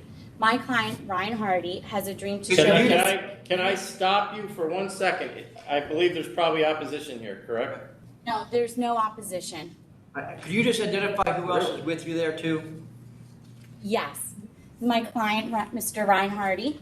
Hi, how are you? And this is my staff, Aaron House, my Director of Operations, and Nitsa Cologne, the Director of Finance. All right, so just so the record's clear, the Manhattan Community Board and private citizens as well oppose the granting of this license. Go ahead. Thank you. My client, Ryan Hardy, has a dream to showcase his talent as a leading chef in the New York City restaurant industry. He started with one restaurant, and now has 4 restaurants, which he maintains 2 other on-premise liquor licenses and 1 beer and wine license. He has worked hard throughout the years to earn his reputation from his peers and the community he belongs to. Also, I'd like to point out that none of his other previous licenses have ever been canceled or revoked by the authority. As far as Bumble Brew Restaurant, the premises will be operated as a restaurant, bar, and cafe and will occupy the ground floor and basement of 98 Kenmar Street. The maximum occupancy of the premises is 232 seats. However, Mr. Hardy has just indicated that due to the spacing and the modeling of the layout of the actual restaurant, he's only going to accommodate 150 seats. So it's less than the amount that is actually already within the license. Also, there will be no live music, DJ, promoter, security, or dancing. There will be recorded background music at the restaurant. Again, How many seats outside on the sidewalk? would be 12 tables with 24 seats. Okay, go ahead. Thank you. Is that I'd included in also- the 150? Is that included in the 150? No, it's 150 interior seats, 124 upstairs and 24 seats downstairs in the private dining room. 24 seats in the basement? Correct. Okay. And then 24 outside? Correct. I'd also like to point out that Mr. Hardy is not your average restaurant operator. Instead, he goes above and beyond. He provides his cell phone number, email addresses, and his manager's information to the community at large to ensure an adequate working relationship. He takes pride with his staff, patrons, and are always taken care of. His goal is for them to have a pleasant experience at his restaurants. He also oversees and manages the kitchen, menu, quality control, and all of his restaurants. I'd like to introduce Mr. Hardy, and he'd like to say a few things about Bumble Brew. Thank you, members of the board. I appreciate your time today. I just wanted to give you just a brief overview of what this restaurant is. It's an all-day cafe over 2 floors. The restaurant prior was a restaurant called Spring Natural. That was a licensed, full on-premise license as well. We have remodeled the space, keeping the 2 bars in existence. Both are seated bars with seats at the counters upstairs and downstairs, 10 seats upstairs and 4 seats downstairs. There's been some difficulty in the neighborhood the COVID times have made it a difficult place to survive in businesses. We have really worked with a lot of the community through cleanup. We obviously continue to do outdoor dining and train our managers in those ways to be conscientious of our neighbors and the neighborhood. And we think this is an extension of that. This is in the same building, this particular space, 98 Kenmare is in the same building as my other restaurant, Pasquale Jones, which is the corner space located at 86 Kenmare. It's all under the same landlord. Are they adjacent to one another, these two premises? Are they adjacent, separated by walls? They're separated by a wall. They're separated by the entrance to the building, which bisects the building. And one's on the corner? Correct. And one is to the middle? So they're separate entrances? There are separate entrances. Okay, but the menu you gave us have both businesses on the top. Why is that? Are they sharing a menu? No, so Bumble and I have partnered together to do a project. Bumble is an online dating app, but they're actually significantly more. They have something called Bumble Biz, which is their version of LinkedIn. They have something called Bumble BFF, which is a kind of a Facebook connection point that they have, and they have millions of users. What they really wanted to do was to create an experience, a place for people to come throughout the day. A safe space. A safe space, of course. Sorry, what? Yeah. A safe space, a space that's monitored certainly by ourselves. We are the owners and operators of it. They have no controls over the daily operations. And I'd also like to just mention that I Mr. know, but Hardy went through sorry. a rigorous process. Can you just can I ask my question? Hold on for a second, Can I ask my please. question? Yeah. So the two businesses have two different menus? Forgive me, they do have two different menus, and if you'll see Bumble Brew, it says powered by Pasquale Jones. And that's part of the marketing strategy there. So the name of the restaurant is Bumble Brew. The idea is that we want to experience with the community and share with the community that this is the same team that's behind Pasquale Jones. And also, Mr. Hardy lived in Italy for a while, where he will be providing pasta, freshly made pasta at his new location based on his experience living in Italy, which is huge. Thank you. Go ahead, Commissioner. I'm concerned that Pasquale Jones has a restaurant wine license and we denied the OP upgrade, right? Correct. April of 2020. But they can't. This is separate, so if they did do what you're. Well, they're saying that it's powered by. No, but I mean, if they did do what you're worried about, they'd lose their license. He knows that. Yeah, for sure. I have no intention of serving alcohol at Pasquale Jones until, and I'll be before you again trying to get a full on-premise license at Pasquale Jones. We've actually done quite a bit of outreach with the tenants in the building. No, the point is more that you cannot start serving liquor in Pasquale Jones in the event that you get this license. Absolutely. They're two separate spaces, and they're two separate entrances, and they're two separate leases, more importantly. And Mr. Hardy went through a rigorous cycle as far as being selected by Bumble through millions of other chefs where they believed in him, they believe in his ability, and they're supporting him. Ma'am, you keep bringing up Bumble, and I gotta be honest with you because I'm very familiar with him and his restaurants. The concern I have in this place is Bumble. So I think you probably don't want to focus on them right now. My concern is what type of, I know they're not going to manage the place. I know they're not going to tell you what you should be serving. I know all of that. What is their plan, if any, or is there any deal in your licensing agreement that you're going to do, allow them to do buyouts of your restaurant? Well, we do private events at all of our restaurants. I think I listed in there that we'll do no more than one buyout per month in there. The idea with Bumble is not to really do events in there so much as they like to do a speaker series, talk series. It's obviously a female-owned and driven brand. They really want to push some of that with the community and provide free talks and a safe space like we talked about. That's why it's an all-day cafe and restaurant. The ability to use that during the afternoon is really what we focus on. But I do want to address what you said there, Mr. Chairman, is that this is first and foremost a restaurant, and there will be reservations at this restaurant. This is not any sort of a singles bar. This is a seated restaurant. Of course, we'll take walk-ins, but the idea is that we will be running it like our other restaurants, where you have to make reservations, you come in, there's a full dining experience. And Now, do you regardless have, of do you have any set deal with them about the number of events they're going to do? No, we don't have any set deal. I think you have the contract there in front of you. It's really just a marketing fee that's been paid to help give them some position in the neighborhood. I mean, one of the things that has happened, and you know, obviously as the owner of the place, you're quite happy about that, is that Pasquale Jones has become a destination. And I know that the community board is not happy about that because of the noise it's creating. My concern is that if we had put another one right next door to it with this public company that's trying to push people into the place, that it's just gonna make a bigger problem.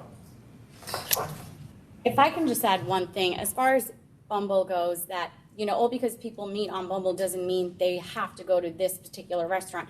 Like Mr. Hardy said, it's first come, first based service, that if you have a reservation or it's available, you can get seated there. It's just like any other restaurant ran in New York City. So I just wanted to point that out. Thank you. And Mr. Chairman, Can we just get, I'll- one moment please, can we just get clarification? The only agreement that you have with Bumble is the marketing agreement that you provided to us? There's no other operation agreement or, okay? Nothing else. And let me address, Mr. Chairman, your concerns about noise and Pasquale Jones specifically. I have to respectfully disagree with the community board, and I'm disappointed to hear that they didn't find on our behalf. There are a couple of tenants who have spoken out against us. We have addressed these issues with them. I brought today, and I believe we submitted in the application, we did when we built Pasquale Jones sound test at our own expense. We went up into these neighboring apartments, we took sound tests. We were provided with an attenuation plan, which we implemented. We spent $50,000 on that attenuation plan. We took sound tests after the fact with these same residents who still oppose us, and we passed, according to New York City building codes, all of those tests. Furthermore, we just recently, during COVID, in an effort to do an outreach to these tenants because we're trying to get this license and because we're just good neighbors, I offered to retest the space as well. And unfortunately, Ms. Norris, I believe, who's on the record, denied our access to it and said she didn't have any interest in it. So we are constantly outreaching. Furthermore, I actually printed out today all the 311 calls that we've had against Pasquale Jones. There have been, in the 6 years that we've been in operation, 5.5 years, there have been a total of four 311 calls, 2 of which were found to be of no cause and were dismissed. One of which was for aroma or smoke, smells, thank you. Odor. Odor, thank you, during COVID, at which time we were closed. And then the third one was, or the fourth one actually was for noise, and that was during the lunch service. So I have to respectfully disagree with what the community board has put a position on. What are the agreed to hours for Pasquale Jones?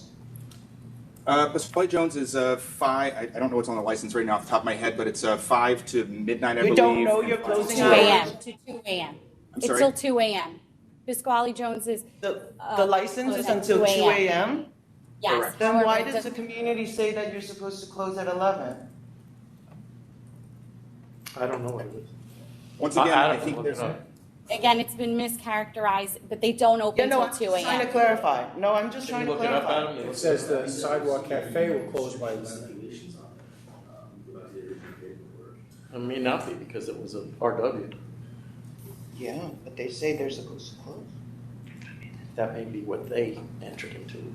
There might not, but we wouldn't ask for stipulations because it's an RW. But then there was a community board still that they may have. I don't know if he signed, they may have just said this is what we want. I'm seeing it says the Sidewalk Cafe will close by 11. No, you're talking about the other location, not this sorry. application. Pasquale Jones. No. Or let me ask you something else. Do you use an exterminator? Yes. We actually hired an outside exterminator because the previous tenant was very poor with their extermination. So we took over their space prior to signing the lease. Okay, you probably, if you were to get this, I would just take a look at that and see if maybe you can do more, maybe even within the building, because they're saying that since the restaurant has been there, the manifestation has been really bad of the rodents. So look, you guys are the people serving food there, so. Yeah, absolutely. Listen, know, I really appreciate that.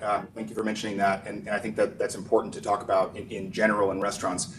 It is, and that's part of the reason why I brought my team here today, is that we take those things very seriously. And by the way, that's a DOH violation. We can't open if there are rats or pests of any kind. You know, maybe the rats are not like in having- your restaurant, but it seems like it's Sure. in the building. So you've got to figure out where it's going and how you can get access into the residential space to try to spray. Because once I you spray, understand it's that. gone. You just need to get access and try to focus on it and put some money into it, right? You know. Yeah. We absolutely Do have you- records of all those things, and so does the landlord. The approved hours for the wine license at Pasquale Jones are 11 PM Sunday, Monday, and 12 AM Tuesday to Saturday. Okay. So they're 11, your hours at Pasquale Jones are 11 early in the week and then 12 later in the week. We are, the community board saying they're not being abided by. We have not had those hours, Mr. Chairman, excuse me, since COVID. We've actually been closed at 11 o'clock on the weekends, and we're closed at 10 PM during the week. Okay. What about lines at Pasquale Jones? Do you have outside lines regularly? No, sir. Okay. And what about here? What are you going to do here if there's lines? Well, we actually have a larger space here. We have a vestibule that people can come into. In the morning, it exists as a cafe space. And in the evening, obviously, it would be a larger space for people to congregate inside. There are no operable windows, I might want to mention that, at the Bumble Brew location. All right, what time are you going to close the outdoor patio? I think we have it listed in there, but 10 PM, I believe, is the closing time. Okay. Are we, I don't know. I mean, it concerns me that you didn't know that there's a hour restriction on your other license, because. I'm sorry, I do know that, but I don't think I believe made you've it been having clear. these meetings with community board. I think they've said this to you in your face. I mean, I'm surprised. And I'll revert. I understand that. I appreciate that, and I think we do know that there are no stipulations on our license at Pasquale Jones that prevent us from serving until midnight. We have the license until 2 AM, and so I am fully aware of that. However, it closes at Yeah, a we timely closed fashion even 2 earlier. hours earlier. It's a technicality. You can sit there and argue, no, it's not enforceable, but what you agree with the community board is your commitment to your community and to your neighbors. And they we live close by on that. When people Yes. come and protest and spend their time and effort participating in community board and other block association, they are really coming in good faith. I mean, they're not coming just to play around. This is their life, this is their daily lives. And so for I you to understand come that. here and say, oh, no, whatever, I agreed to 11 o'clock, but I don't actually have to abide by it, that's not good enough. I absolutely agree. Again, I mean, we're in a building where obviously the landlord really wants to do business with you. He has a whole bunch of stabilized tenants that he doesn't respect. So it's your, yes. I just wanted to say one thing. I actually have spoken to the landlord quite a bit recently to try and figure out how we can improve relations with these 3 tenants that seem to be opposing us. And he wrote me a letter, which I didn't have time, to submit today because of the cutoff time, but wrote a letter. He has never once received a single violation. He's never once had a single complaint from any tenant in the building during the time that we've been there. Not once, and he wrote a letter attesting to that. And Yeah, the so but tenants. these are stabilized tenants. These are stabilized tenants. So we now know that how powerful they feel about their position in the community, right? So, they feel like the community board is their place to complain. Sure, but if they haven't done it on 311 and they haven't done it with the landlord, I feel like we're working very, very hard to stabilize that. No, and they haven't done it with us either, just for the record. Because I did check to see if we got complaints about Pasquale Jones, and we correct, Adam, we have not? They have his phone number, his email address. He even rewired the entire system in Pasquale Jones to ensure that only the manager has control of it to avoid any further noise problems. So he wants to make sure all the tenants are happy. He's willing to do another sound test at Pasquale Jones for the community. He's a very big promoter of his community, his customers, and that's why this is his 4th restaurant. It's very big to him. His team is here today to show you that they have weekly meetings. All these issues are going to be addressed. They constantly meet. Everyone's on the same page. For him, This is his livelihood. He loves what he does. Right there. Okay. Are we ready? Commissioner Fan?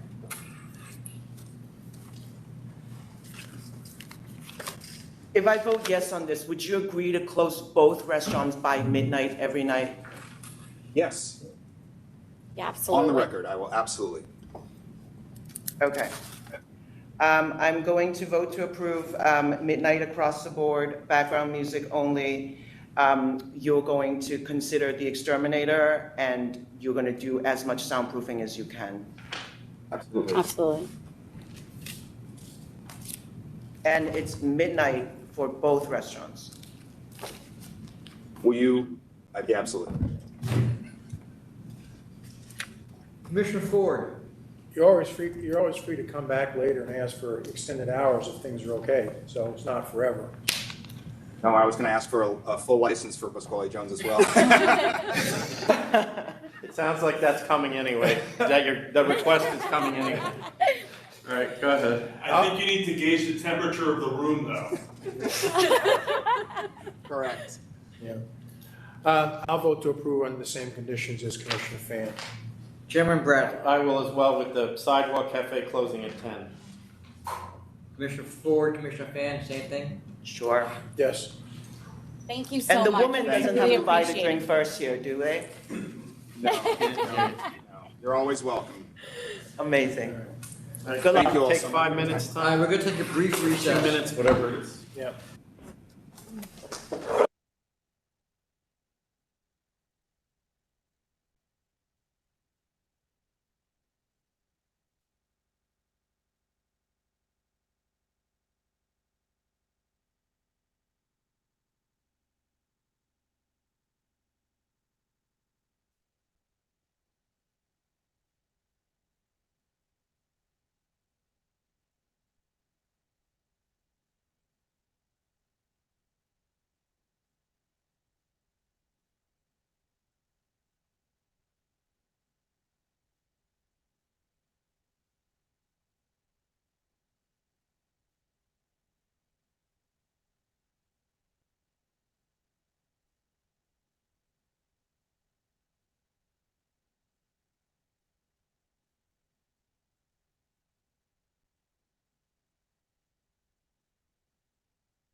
All right, we are back on the record after a brief recess. The next item we have is 2435, Champlain Valley Wine and Spirits, LLC.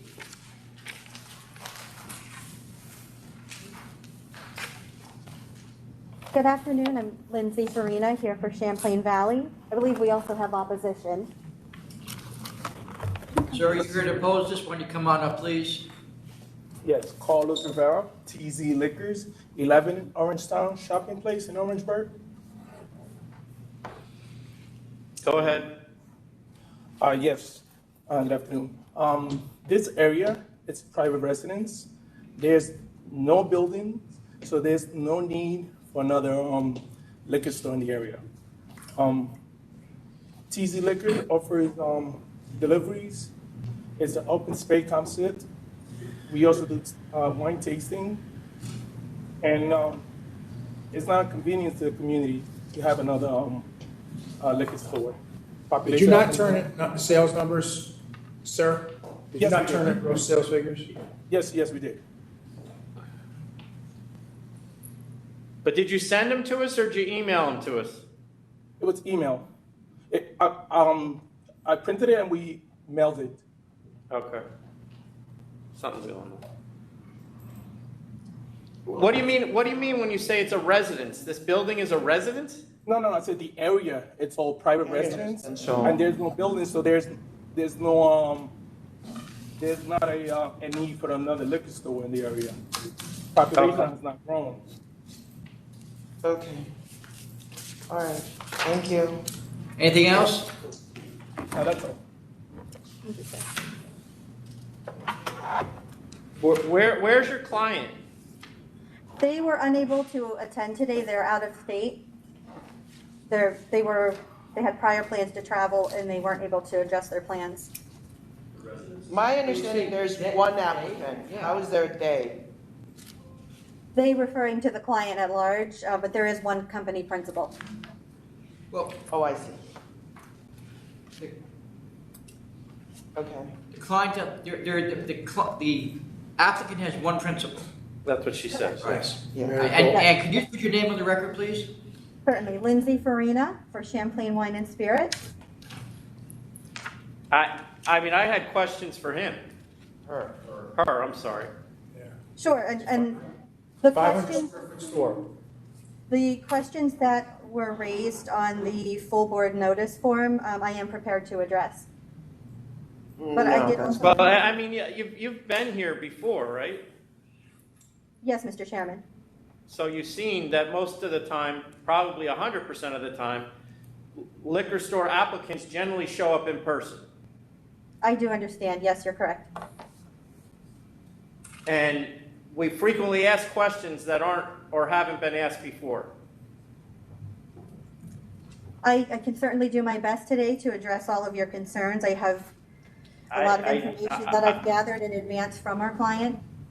I don't want to waste your time. I don't want to waste your time either, because there's what is not clear at all in this application, at least to me. And, you know, and I might have a tougher time picking things up than most, is what this business model is. And I don't even know if the applicant is quite decided on that yet. And there's a lot of things that he intends on doing, or she, I'm sorry, intends on doing that may or may not run afoul of the ABC law. And I don't know that I don't know that I want to take your representation for that. Nothing against you personally. Would you allow me to provide explanation and then decide from there if you feel comfortable? I don't know. I don't know that I'm willing to vote yes without her here. So, I mean, I can submit a no vote. yeah, I mean, I can deny it. Yeah, if that's what you want, unless we can put it over or we can deny it. I'm not. Is she gonna come? Because she lives in Chicago, so either either she comes or I also don't want to make her fly anywhere. We can hold this matter over and have her appear. Let's try September 29th. Can I add something else? Sure.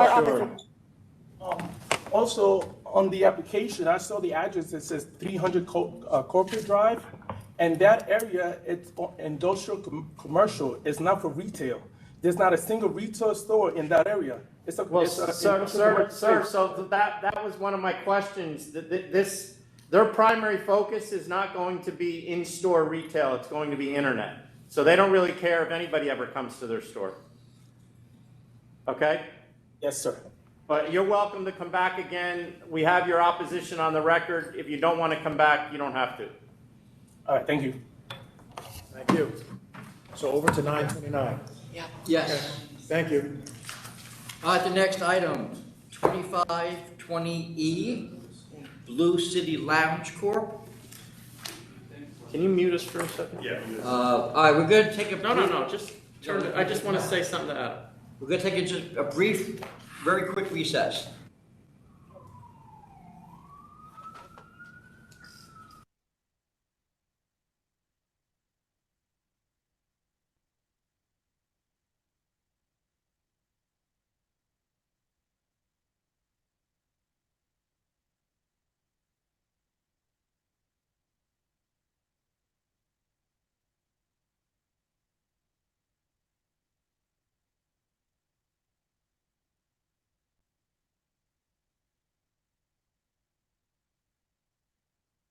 Thank you. All right, there was a brief recess. There was no discussion about any matter pending before the members. And now we have item 2520E, Blue City Lounge Corp. Good morning, members of the authority, or good afternoon. Aurelia Tavares for the applicant, Sandy Morocho, owner and operator of Blue City. I don't have any questions. Do you have any questions? I don't have any questions. I don't think. I saw the supplemental. Yeah, I think she should clarify. Yeah, when, this- when the applicant is going to be working in the store. There was some confusion. Okay. So what did you send us in the supplemental, Mr. Trefevre? In the prior hearing, Commissioner Fan, they requested supplemental financial information regarding her withdrawal from her IRA account to fund the balance of the location. Okay. So we need her to clarify what hours or what is her involvement here going to be on a daily basis?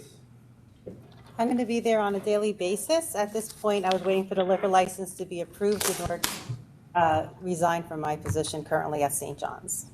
So you're going to be there from when to when, do you think? What hours? I will have a manager available, but I am planning to be there at opening and closing. The application does not say she. Okay. We're ready to vote then? Yes. Commissioner Fan?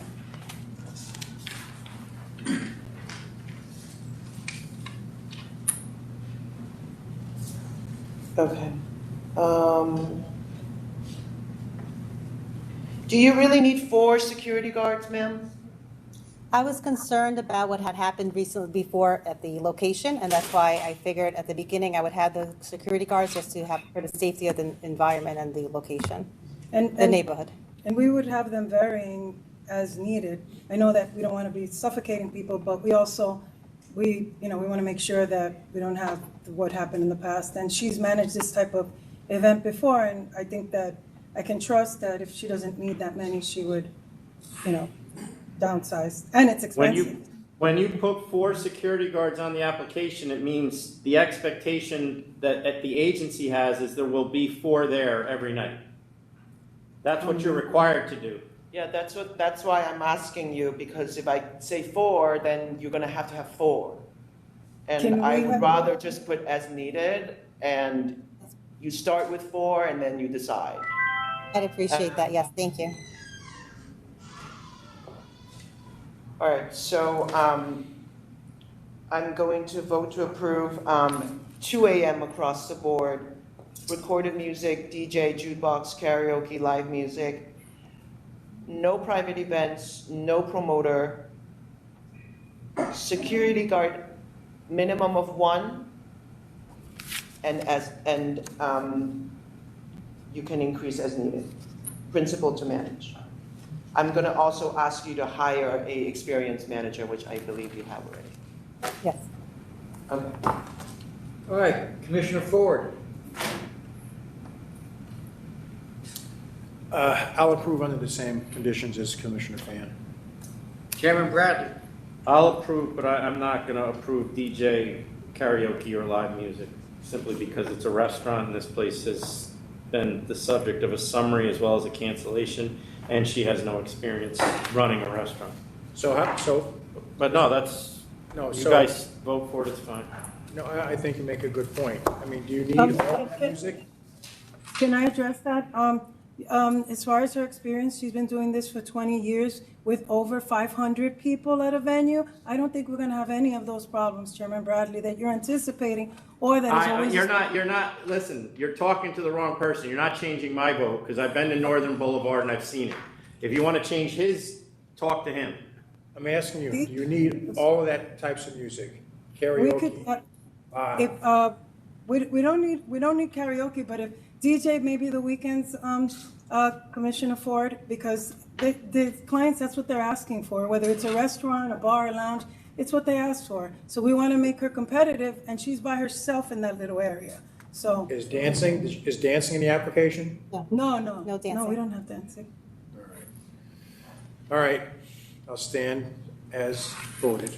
So you're leaving the karaoke in? Yes. All right.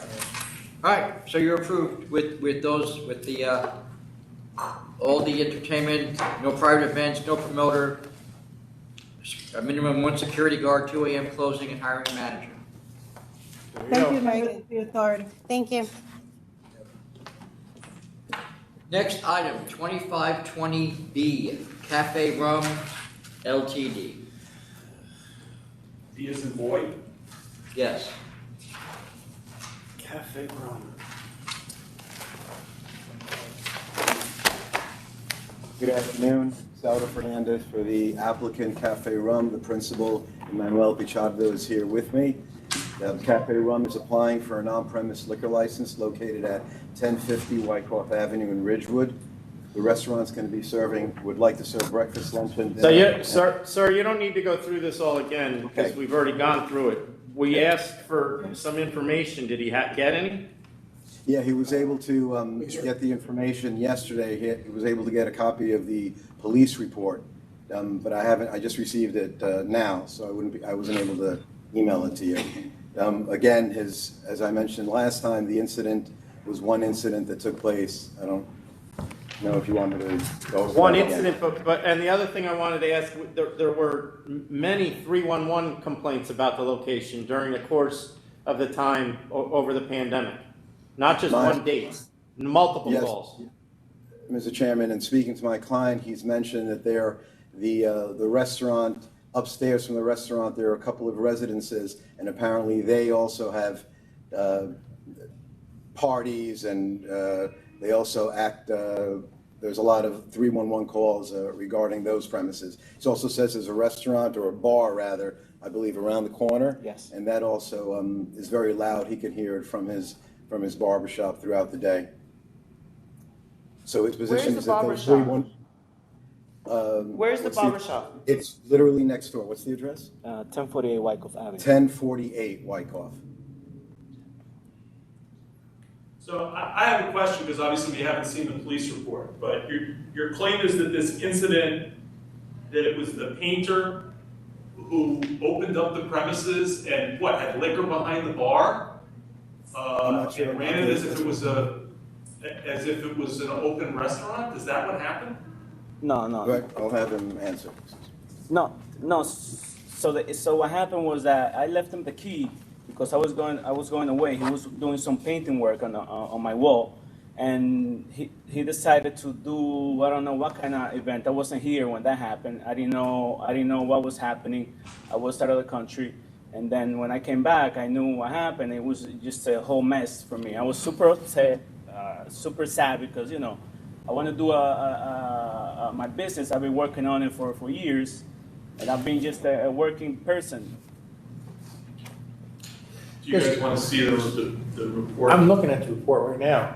I think, right? No, he just got it. We didn't see it. Oh, what is this? We have- From 10-6? Jonathan can probably take a picture of it and text it. All right, I think I'm good. Just to clarify, so we have the police report about the event, Right.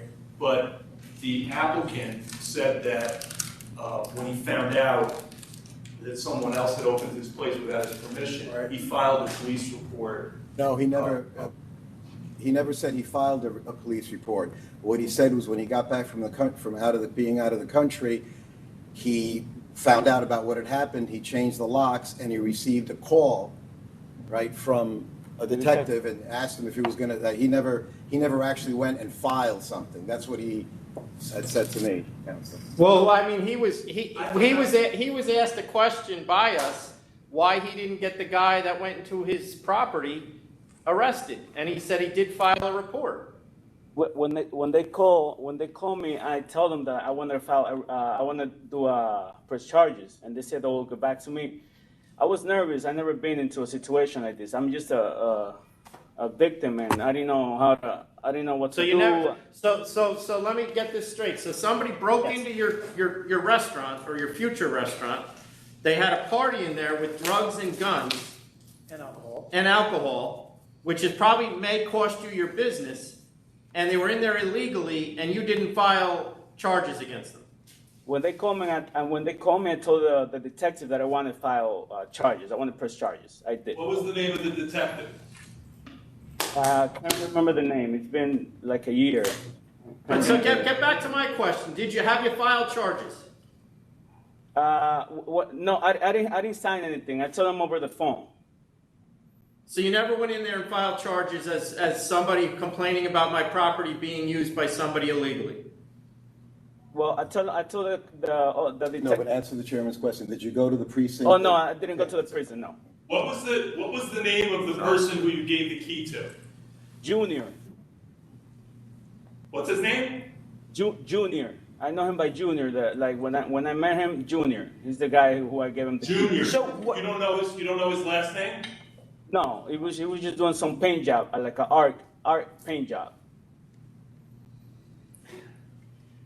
How'd you get the key back?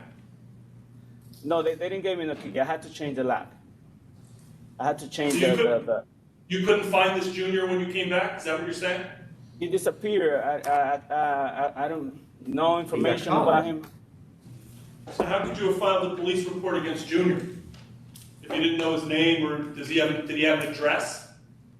No, he was just a worker, just a guy that somebody recommended that he's good doing some paint work, and that's all I know about him. And you left him the keys and left the country? Yeah, I left the Okay. well. Right, he left the country to celebrate his child's birthday, yes. Did Junior get arrested the night of the party? No idea. I wasn't here. I didn't know. I don't know. I don't have any other questions. All right then, you ready to vote? Commissioner Fan?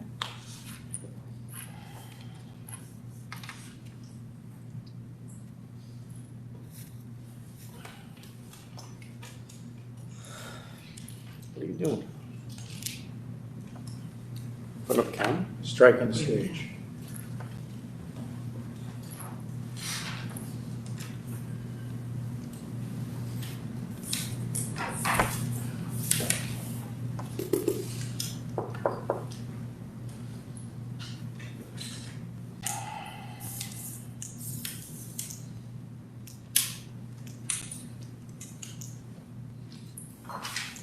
So, you did anything, police department?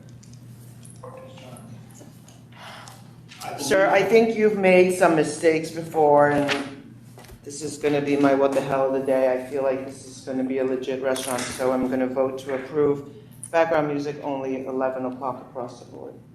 Just to clarify for you, Commissioner Ford, what I thought was coming was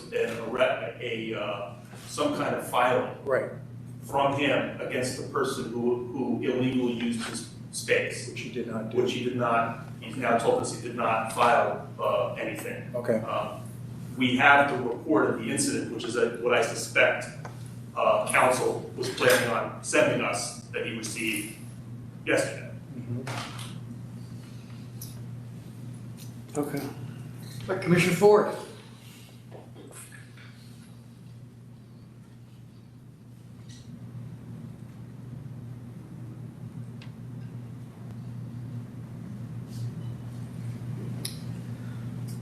Have you been open without alcohol? I've been open since June 11. I've been operating and just serving food for now. Right, he's been operating since June 11th, just serving food Wednesday through Sunday, 4 p.m. to 10, 4 to 10. For now, yeah. Without alcohol, that's correct. What, a capacity of like 55 people, is that correct? That's correct, Commissioner, 55 people. There was also a discrepancy in the establishment questionnaire diagram regarding the number of tables and seats. That's something I think needs to be cleared up. Right, in my supplemental information that I sent last week, I included the diagram and the amended establishment questionnaire, where it shows the total occupancy 55, 30 outside, 25 inside. Okay. All right. I am going to vote to approve as well. But I can tell you, come back here just once and you're done. Thank you. By the way, the application requests recorded and live music, licensed rear yard. I mean, I think respectfully, the board needs to address those requests. Oh, yeah. Commissioner Fan is I think I voting said for recorded music. background music only, 11 p.m. closing, did not address the outside area, so that would be part of the licensed premises. Commissioner Ford? I'm not going to permit the backyard, not at this point. That's fine, no backyard. What about the other two parts, Commissioner Ford? Recorded music is fine, and what was the other one? 11 o'clock. 11 o'clock, yes, across the board. Okay, Chairman Bradley. I'm just voting to deny. The community board strongly objects because of the events that occurred. We were led to believe it was only one event, but the community board also points out many 311 complaints, which we have confirmed were received. And the fact that he doesn't know the person that had the party yet gave him the keys and then didn't even attempt to do anything about it himself just begs belief. So I'm going to vote to deny. All right, so you're approved. And I will add to what Commissioner Ford said. You got a short rope here. Thank you. All right. Next item I have, 2520A, Plaitas Restaurant Corp.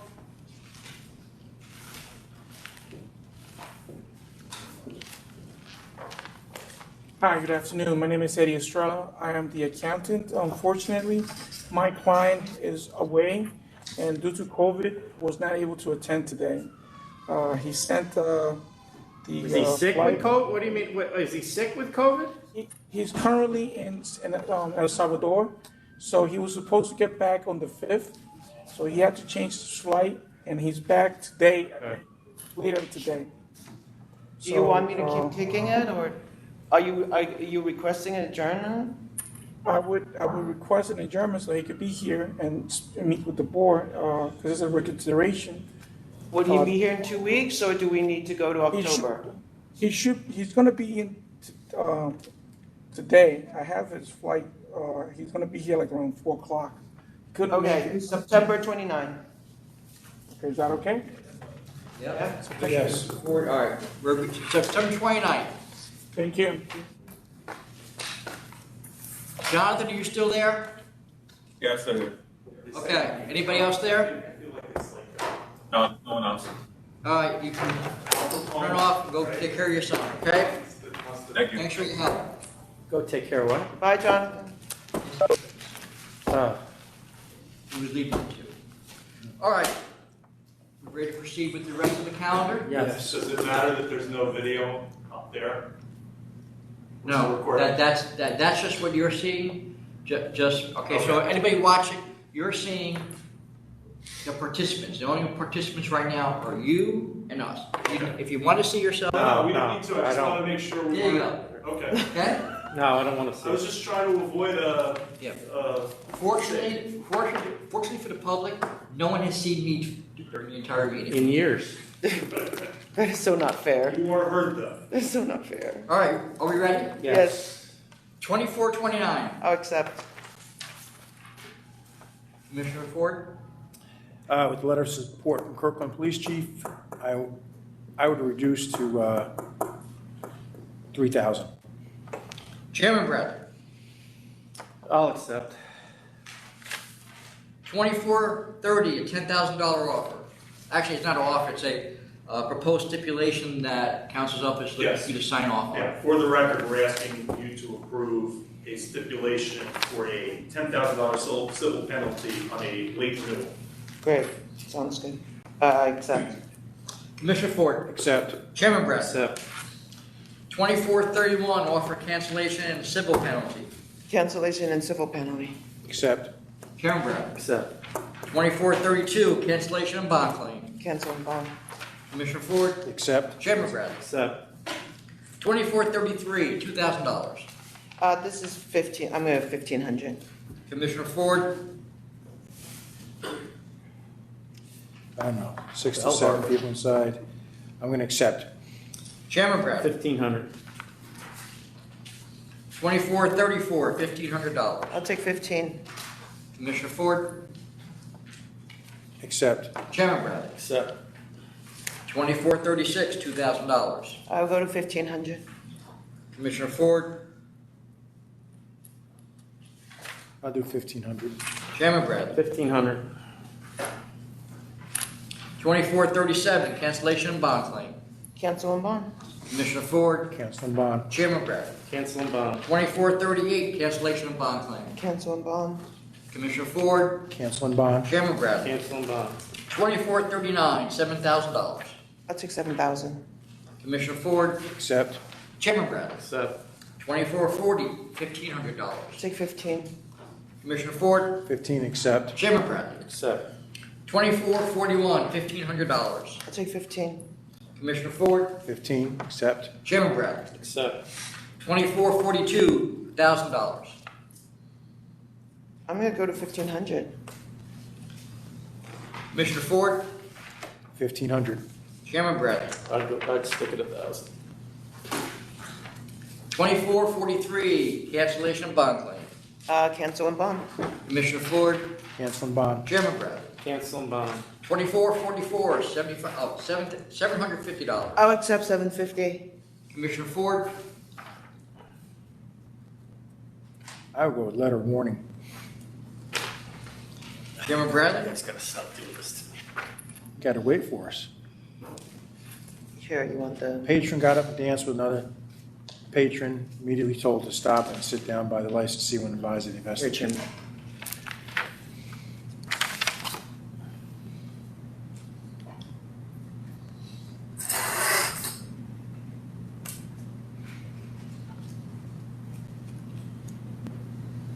Yeah, I'll stay at 750.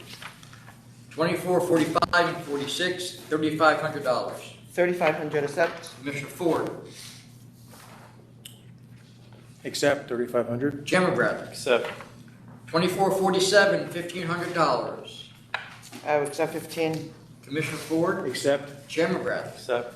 2448, 49, $5,000. I'll accept 5,000. Commissioner Ford? 5,000, accept. Chairman Bradley? Accept. 2450, 51, and 52 is an offer of $12,000. And just so you know, there was a late renewal on this, so that the license is now active. I'm going to withdraw the second charge in the first proceeding.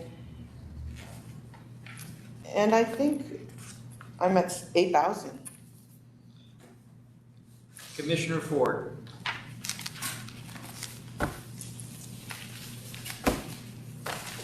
I'll do 8,000 too. Chairman Bradley?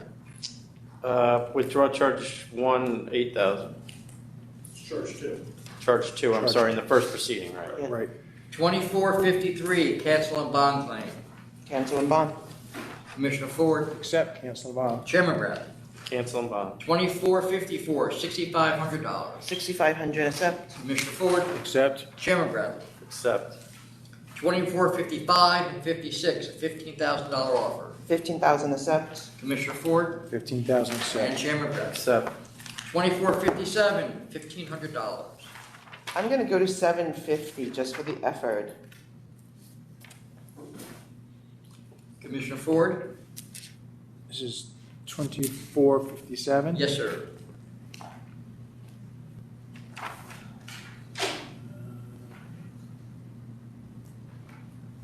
I'm going to accept 1,500.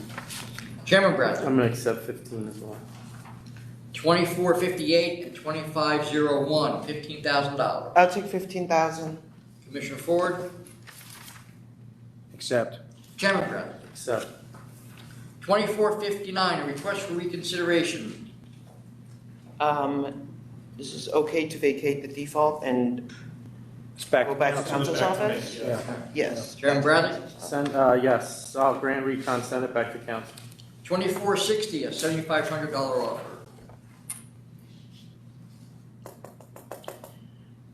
I think this is too high. I'm at 5,000. Commissioner Ford. Look at their history, though. Yeah. I'm just going to accept. Chairman Bradley. Yeah, I'm going to accept as well. 75, 80,000. 82.5. 2463 and 64, cancel, offer cancellation. Cancel for the record. Commissioner Ford. Wrong one. What was that number again, Tom? 2463 and 64. Cancel for the record, accept, yes. Chairman. Cancel for the record. 2465, cancellation of bond claim. Cancel and bond. Commissioner Ford. Accept. Chairman Bradley. Accept. 2466, offer 6,000. 6,000, accept. Thank you, Commissioner Fan. Commissioner Ford. 6,000 accept. Chairman Bradley. Accept. 2467, $5,000. This is the same charge over and over again. Yep. Which, and I only learned this from going down to New York City last year. You can't get any more hookah licenses. So the fact that he says he's getting a license is, the city limited the amount of licenses. Oh, really? Yeah. So the only way you get one is someone gives it up.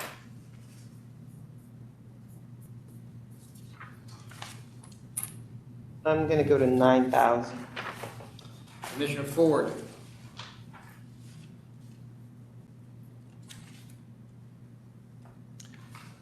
I'll do 9,000. Has been warned about it several times. Chairman Bradley. 9,000. 2468, no contest on default. I'm at cancel and bond. Commissioner Ford. Oh, absolutely cancel and bond. Chairman Bradley. We usually cancel on the 4th. Just, I don't know whether you thought this was egregious. Oh, So- this is the third, isn't it? Right. Oh, yeah. Oh, then 10,000. Yes, although. I mean, we can. Although every case is different. Yeah, we There have can. been some decisions in court where canceling on the 3rd was reversed. But we've never been reversed on canceling on the 4th, to my knowledge. Chairman Bradley. I'll do 10 as well. 2469, $2,000. I will accept 2,000. Commissioner Ford. Accept. Chairman Bradley. Accept. 2471 and 72, cancel and bond claim. Cancel and bond. Commissioner Ford. Cancel and bond. Chairman Bradley. Cancel and bond. 2473. Let me just state on the record on this one. This was a package store that the board approved the license for, and then we received a request for reconsideration from one of the protesters based on a claim that he was unable to orally argue because he was unaware that the matter was called. There's some dispute or confusion over whether or not he should have known, but to compromise and help the licensee or applicant, I arranged a stipulation where the parties agreed to submit written papers only to waive oral argument, and we received written papers from both sides, and obviously they have not appeared. So the board has in front of it the request for reconsideration. So on the request for reconsideration, Commissioner Fan. I vote no. Commissioner Ford. I'm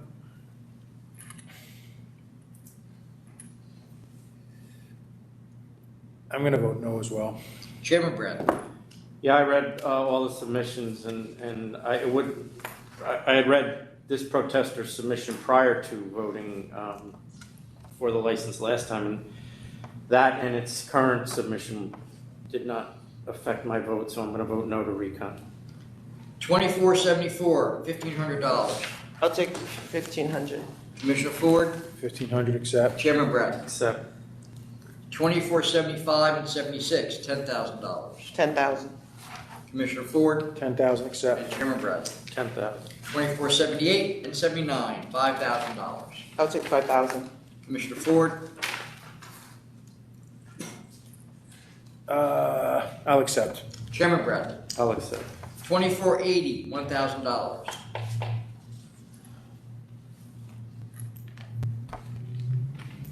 I'm gonna take 1,500. And counter at 1,500. Commissioner Ford.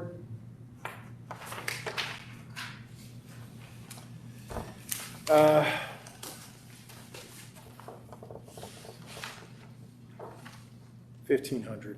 Chairman Brad. 1,500. 2481, $4,500. What was the suspension for? For having a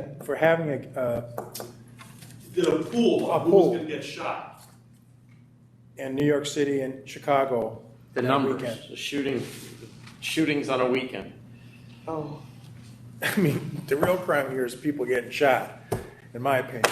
It is, but also people gambling on it. Profiting on it. Yeah. Well, it's kind of sick. Yeah. It is sick.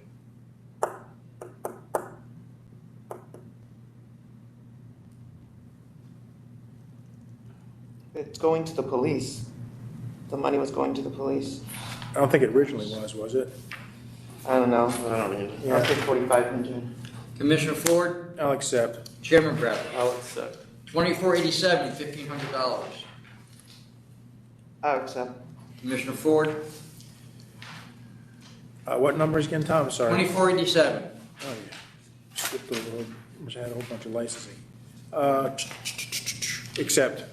Chairman Brad. Accept. 2488, $10,000. 10,000. Same as before. 3 I'm sales at to cancel and minors. bond. 3 sales to minors. I'll accept. Chairman Bradley. Accept.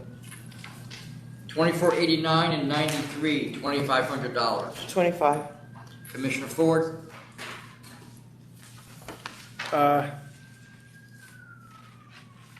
Yeah, 25. Chairman Brad. 25. 2490, cancellation bond claim.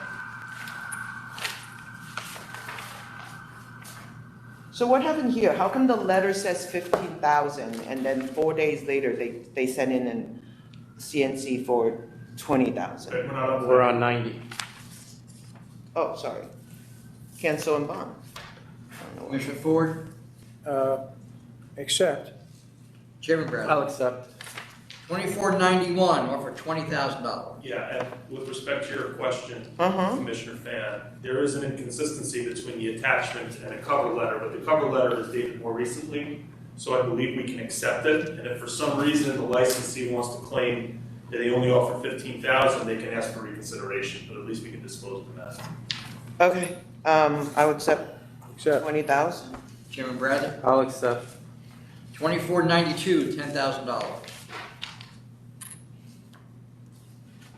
I'll accept 10,000. I hope the machines are gone. Commissioner Ford, Accept. Chairman Bradley. Accept.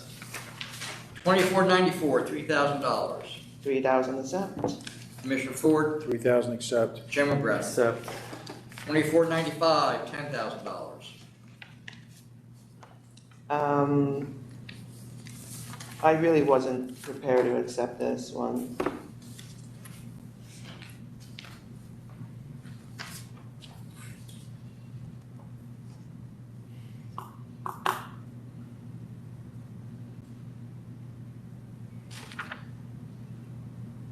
I'm gonna counter at 15,000. Commissioner Ford,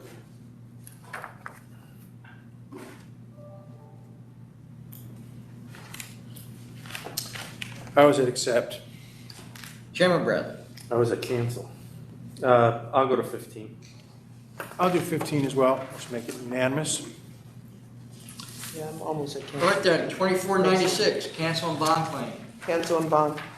Commissioner Ford, Cancel and bond. Chairman Bradley. Cancel and bond. 2497, $1,500. 1,500. Commissioner Ford, 1,500 accept. Chairman Bradley. Accept. 2498, $2,000. 2,000. Commissioner Ford, 2,000 accept. Chairman Bradley. Accept. 2499, $2,500, $3,000. Take 3,000. Commissioner Ford, Accept. Chairman Bradley. Accept. 2502, $4,000. I'll accept 4,000. Commissioner Ford, 4,000 accept. Chairman Bradley. Accept. 2503 is a pleading default. Cancel for the record. I'm sorry, what was that? Cancel for Cancel record. for the record. Yeah, we can Or take the cancel and bond. Yeah, we Take can the bond. Cancel and bond. Commissioner Ford, Yeah, cancel and bond. Chairman Cancel Bradley. and bond. 250405, cancellation of bond claim. Cancel and bond. Commissioner Ford, Cancel and bond Chairman accept. Bradley. Cancel and bond. 2506, $1,500. 1,500 accept. Commissioner Ford, 1,500 accept. and Chairman Bradley. Accept. 2507 and 08, $4,000.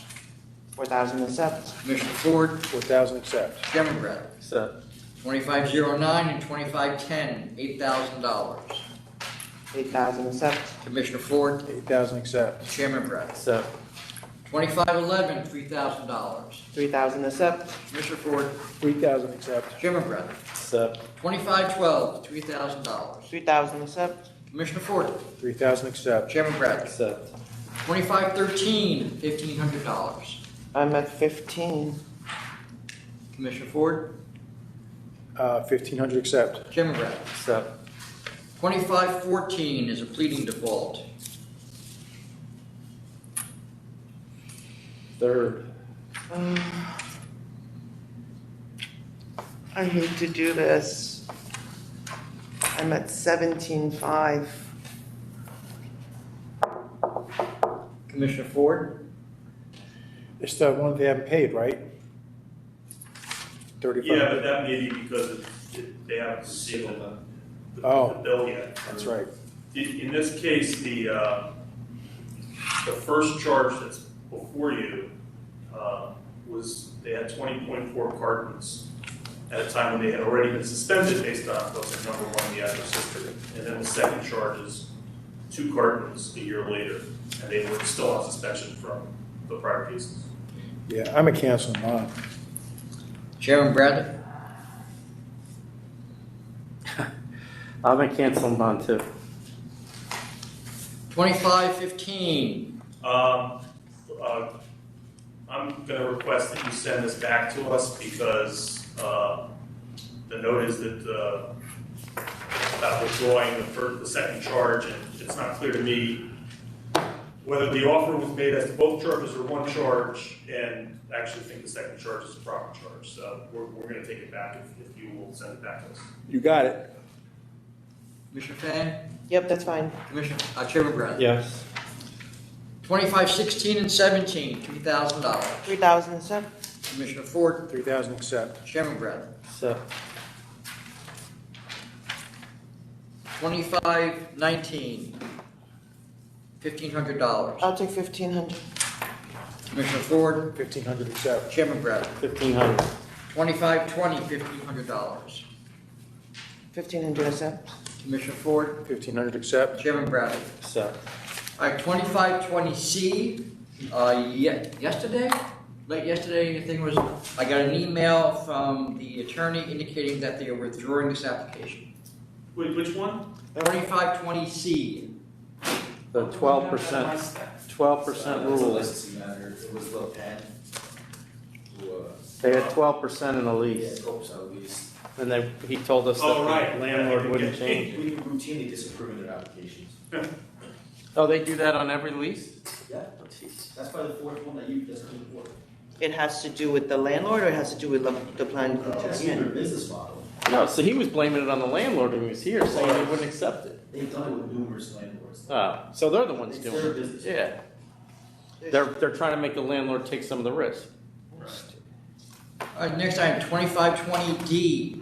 Yeah, for the record, this was held over because we were waiting for statements from the owner or owner representative on whether or not there's been continuous, any intervening use since the surrender of the license there for this declaratory ruling. We've now received that documentation for this declaratory ruling, so it's a request to declare continuous use that I think is now supported before the board. Okay. All right, so Commissioner Fan? So I will vote to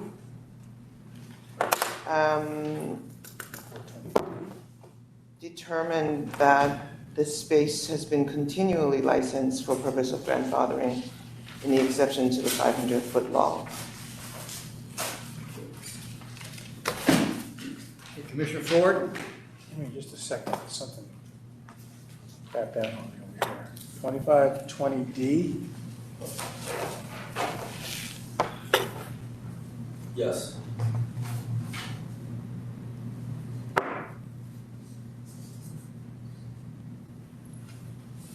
Got your mind on a Greek salad or something?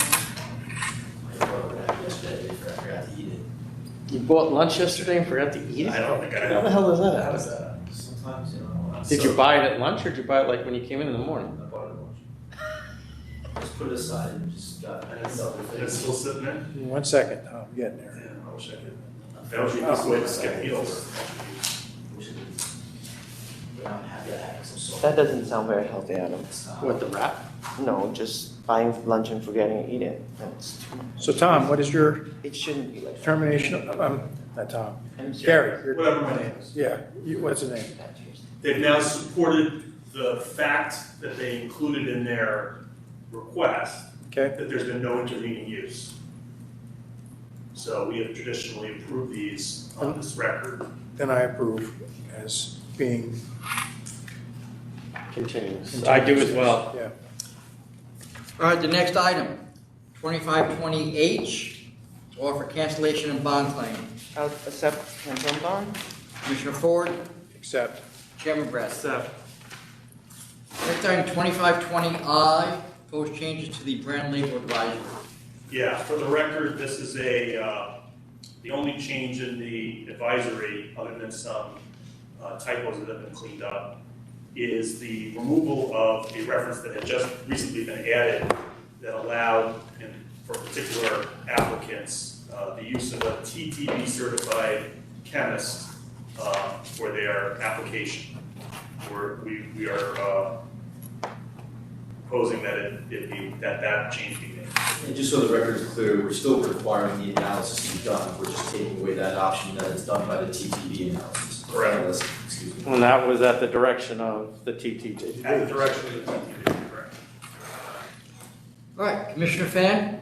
So, yes, I vote to accept this proposed change to the brand labeling laws and removing TTB certified chemists from the list of entities who could attest to the accuracy of brand labeling. Commissioner Ford? As do I. Chairman Bradley? I do as well. All right, Chairman, I have no other items on the calendar. Do you have anything else? I do not, so thank you. All right, and this meeting is concluded. Thank you.